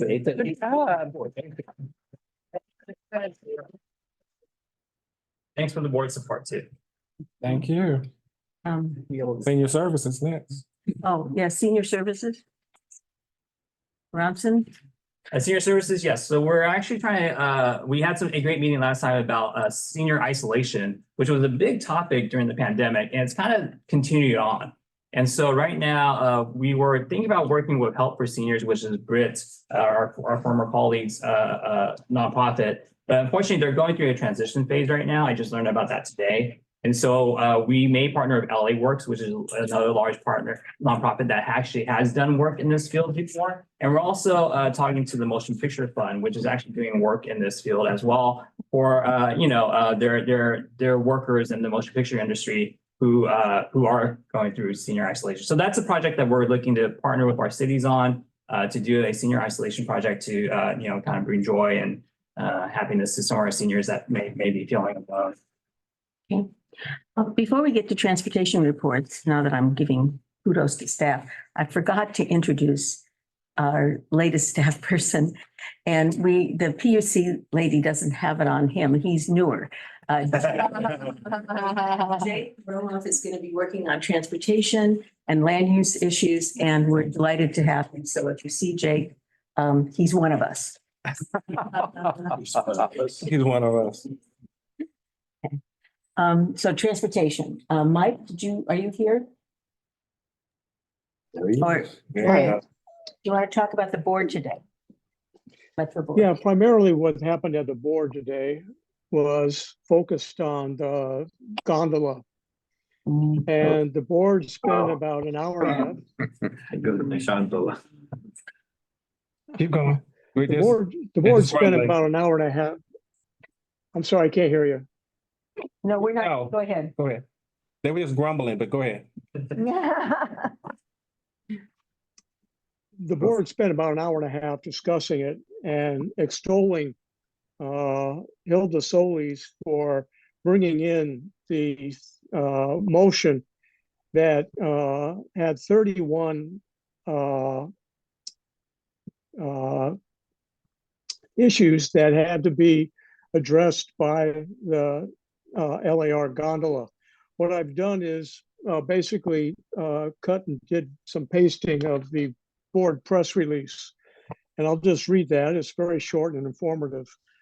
Today, the Metro Board of Directors certified the final environmental impact report and approved the proposed Dodger Stadium gondola project subject to conditions of approval. A motion by Director Solis, Bass, and others outlined the provisions that need to be satisfied before the gondola project can be constructed. Metro served as the lead agency in accordance with the California, with CEQA, prepared an environmental impact report to evaluate the potential environmental impacts resulting from the proposed project. Metro is required by the Public Utilities Code to review for approval all plans proposed for the design, construction, and implementation of public mass transit projects, regardless of whether Metro is the project sponsor. Today's board action allowed Metro to perform its statutory duty to coordinate the efficient operation of public transportation services within the county. The Metro Board's approval at this point does not constitute final approval of the project, nor does it supersede or eliminate the need for subsequent approvals. Board action now allows the private project sponsor to proceed with further approvals from the City of Los Angeles, Caltrans, and the California Department of State Parks. The next steps will provide additional opportunities for public input before the project is implemented. That's 40 and slip. If those steps and approvals are completed, the private project sponsors will return to the Metro Board to obtain additional approvals before construction can begin. That pretty much sums it up. And I will send my remarks to the COG if you have any questions. Any questions? Hearing none. Great. Next item is going to give us recommendations for the Measure R program. What you've been waiting for all night long. Okay, so we do this every year. Our Measure R annual program update. We meet with all of your city staff, check in on your project progress, see if there's any needs for additional funding, any issues that we might need to be aware of. Earlier in the last year, you guys approved not requesting any new projects this year, and just working off of existing projects. And so in January, we received 4 requests for additional Measure R highway program project funding and 1 request for Measure R transit project additional funding. The 4 highway projects requested a little over 7 million in additional funds, and the transit project requested 16.3 million. The highway projects are 1 for the city of Hawthorne, 1 for the city of Manhattan Beach, 1 for Metro, and 1 for the city of Redondo Beach. There's a variety of reasons behind these. The letters of request were in your board packet. But largely they're either increased construction costs or right-of-way acquisition issues that led to lengthy delays in the project that also led to project cost increases. The transit project was the city of Inglewood's Inglewood Transit Connector. They were requesting an additional 16.3 million, which would bring them to the our board policy cap of 250 million for any single project. Also in the packet was a motion from Mayor Butts, which has a lot of background on the status of the Inglewood Transit Connector project. They received a 50% funding agreement from the US DOT or FTA, which they were anticipating a 60%. That created a $300 million shortfall in the overall project budget, which has kind of led to a couple other delay issues in policies that our board previously approved. So last year in April, our board had approved the use of our Measure M sub-regional equity funds as a backstop for the project with some conditions. The one condition, first major condition was that the city was to come back to the board by the end of the first quarter of 2024 with a full funding plan for the project. Because of the reduction or the lower than anticipated FTA funding, the city was requesting an extension of that to first quarter of 2025. They have a handful of sticks in the fire to fill that funding gap. And I think that was it in the measure. And then just requesting that the board authorize Jackie to work with them to try and find those funds. So we're asking you to approve all of that tonight. Lisa and Carly are here from the ITC team if you guys have questions specific to that project. And I can answer any questions overall on the program. Any questions? I have one thing to add, just that the projects, some of the projects are old, the costs keep going up. And so there was a discussion at, I think the IWG and the Transportation Committee about the fact that we should really go back to like the projects that are 4 years old or more and see if they're really going to happen. You know, are they taking a long time? What's going to happen? We're going to be reviewing those at the IWG and the Transportation Committee. We're also going to be looking at our match requirements, which were created when we were flush with money and now we're not. So all these things are going to be looked at and we'll probably come back to you, not soon, but you know, before, I guess we go through another city round in September or so. So we will, before September, we're going to come back to you with an analysis of where we are with all of these projects. And then I wanted to add something, just that, you know how important the ITC process is. The wood, it's gonna bring over 17,000 direct and indirect jobs. And we really appreciate the support that COG has given us. We're getting close to, we're trying to get our funding. And so we appreciate the continued support on this project. It will be, excuse me, I think it'll be significant for all the cities because once our whole entertainment city is up and running, that's going to be a bridge for all of the surroundings cities to be able to build upon as well. So it's a win-win for everybody. It's a win for Inglewood and it's going to be a win for you guys. So just want to thank everyone for the support, continued support.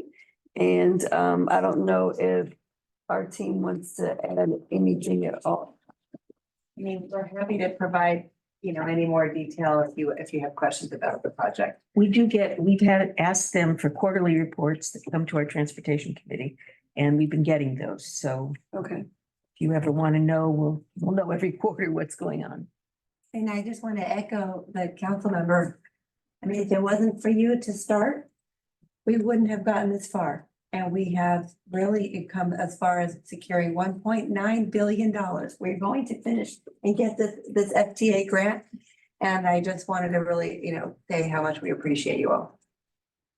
So the request is extended until yes, quarter of 2025 or second quarter or? It's a one-year extension. 1 year extension, so the first quarter of 2025. March 31st, 2025. I'll make a motion to second. Much bigger than that. The motion is for everything, right? Yeah, yes. I made the motion for everything. All right. Somebody wants. It's the everything motion. It's the hey. David? I'm looking at We love Taylor Swift. Oh my God, we're so wildly over here. Any abstentions? Okay, thank you, guys. Thank you. okay. General Assembly is coming. Yeah. And we don't have a board meeting next month because we have the General Assembly. And by the way, you are invited all to the steering committee because that is going to be able to take action as if it was a board meeting. We have these flyers for you and we'll also be sending them out electronically. I have sent each of you a generic letter for you to send to you put it on your own letterhead. And we do this every year and invite your city commissioners, your community leaders. You help us when we know, when they receive something from you that says this is something that I recommend you go to. It does help and we do get more attendees. This is going to be a really great General Assembly. You can see from the flyer, which Colleen did, which is very attractive, I think. And I don't know, David, do you want to just say a little bit about the speakers? Sure. So the first speaker is Philip D'Souza, who is a Torrance businessman, owns a company called Aurora. He will be giving an intro to AI, AI versus generative AI. Following him will be a gentleman named Micah Gaudet, who's with Maricopa City, Arizona. And he does this driver's ed course on how to use generative AI like ChatGPT to do work in city government. So he'll run through like a live demonstration of let's put together an RFP or a job description, something like that. So you guys kind of see live how to use this. We'll go to lunch. Following him will be our keynote speaker, Ted Lieu, who's going to touch on cybersecurity and some of the federal legislative efforts. The congressman was just named the co-chair of a bipartisan congressional task force on AI. So I'm sure he'll be talking on that. Following him will be Susan Gonzalez, who is with a group called AI and You. She's going to touch on, she's been named to a couple of the Biden administration's AI task forces. And she will also touch on the 2024 elections and deep fakes, kind of a little bit about what Dean Logan was talking about. And then the final group will be two speakers. Both of them will actually be virtual. The first is city manager from the town of Los Altos Hills, California, up in the Bay Area. They are actually about to, or may have just recently adopted an AI use policy. So kind of what cities should, how cities should explore the use of AI and how to do it responsibly. And joining him on that panel will be a gentleman from the National League of Cities, who's also going to be touching on similar issues. So it's a much briefer volume of speakers than we've had in the past, but hopefully the content will be just as good. Lunch will be wide open for networking. No speakers during lunch. The exhibit hall in the beginning will be an hour longer, so we give you guys some more time to engage with our sponsors as well as the AI exhibits that we'll have there. And you didn't mention Mark Henderson. And Mark Henderson will be our MC. Yes, thank you. He's obviously a council member from Gardena, but he's also the director of IT services or something like that for the community college districts. So he speaks both the IT language and city council language, and we thought he'd be a good moderator and MC for the day. And kind of be able to translate where needed for our elected officials and staff in the audience. So I think that's about it in a nutshell. We picked the menu today. If you want to know, we're going to be barbecue. delicious. Yeah, any questions? If you guys have knowledge of any AI firms that either your cities are working with or that you've kind of come across in your day lives, send them over to us. We're really hoping to kind of showcase in the exhibit hall how you guys can visualize how you can use AI. It's sort of this thing up in the air that we don't really think, I mean, we're trying to demystify it. And so we're going to keep everything out of the weeds. And I think Jackie mentioned earlier in the agenda that this could be the beginning of a series of workshops or something where we can then take the time to dive deeper into deep fakes or any of the kind of specifics around AI. So. Right. And if you do send a letter out, I shouldn't say if you do, when you do send the letter out, copy me so that we have it for our files. Hey, David, just, Mr. Crenshaw and I was at the sanitation district board meeting yesterday. And the director said that they use AI. So now they have this scam that go to our sewage, right? And then they submit all that data to the AI, and then they generate the solution. So they've been doing that, the sanitation district board, 5 and the South Bay. Okay. Yeah, and one of our exhibitors actually will be a transportation. So remember that? Yeah, done work in RPV. There was an intersection, I forget which one, that had some safety concerns, and there was video camera of the intersection. And they fed the recordings of that intersection through an AI system that was able to identify short-term, medium-term, long-term solutions to improve that intersection. And so it's a way to really improve efficiency in that. That's the same thing they do with the sewage, so they don't send the man in there. No more poop. I don't think AI can get rid of the solution.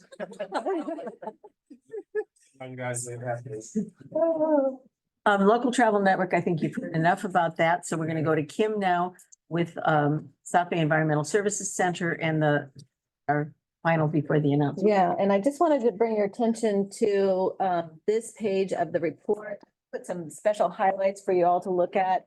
This is some of the work that we were able to do for energy. We were able to do 43 site visits to collect information about energy equipment. And then we're using that list to ask the CPUC for funding to do this replacement, as well as we met with Edison, and we're going to just continue to try to fund projects for all of our cities. I want to see all of our cities up there, right? We were successful in getting some heat pump water heater offerings for the cities that are listed here. And you can see the amounts that the cities received as well as the savings. And so that's listed there. The report itself is about 7 pages long, so I'll let you look through the whole thing. But of course, you know, it has water and waste and climate and our outreach, which we continue to do about 100 events every year. So that's there. You'll see us out in your communities. That's all. I know you guys are doing good. You're still here and it's. Okay, now announcements. I don't know if Karen is still here. These things that are over here, these little packets, were done by one of our volunteers and they're for the board members. Please take them home. Karen is just fantastic. She says this is her therapy to do things for us. So please make sure to take them. She is one of my constituents. So you already said. On March 1st. So you Did I mention that? Here's Karen. Oh. And she always here, yeah. So on March 1st is meet and greet with the legislators at CSUDH, Mingus Hills at 8:30 in the morning. Jeff, can you tell us who's? Certainly, we've got Senator Bradford, Assemblymember McKinner, and Assemblymember Gibson. And I know Jackie also had a conversation. Ben Allen seems to think he's coming too. I'm going to confirm with his office and make sure he knows that they told me no, but It was on his calendar. that's what we're working with. So please register. The link to register is in my report, which I also hope you're reading since we gave you back some of that time. So I would just be quiet. And then the last reminder that I have for you is that by March 25th, we have openings for the Metro Service Council and other appointments. And I just realized, I think that Bill Brand was sitting on the Santa Monica Bay Restoration Commission. And so we will be opening that up as well. I think Dean Francois was. Oh, maybe it's as an alternate position. Oh. Yeah. Okay. Any announcements? It says Dean on there. There's a memorial for Mayor Bill Brand, March 3rd at 2 p.m. at the Redondo Union High School Auditorium. Come on, come all. Fine. Yeah, he's not even listed. It's not fine. 2 p.m. 2 p.m. March 3rd, Sunday. And City of Inglewood is having their Black History Month celebration this Saturday from 11 to 5 in downtown Inglewood. So all are welcome if you guys want to hang out in Inglewood. Of course we do. Nice. Public transportation. There's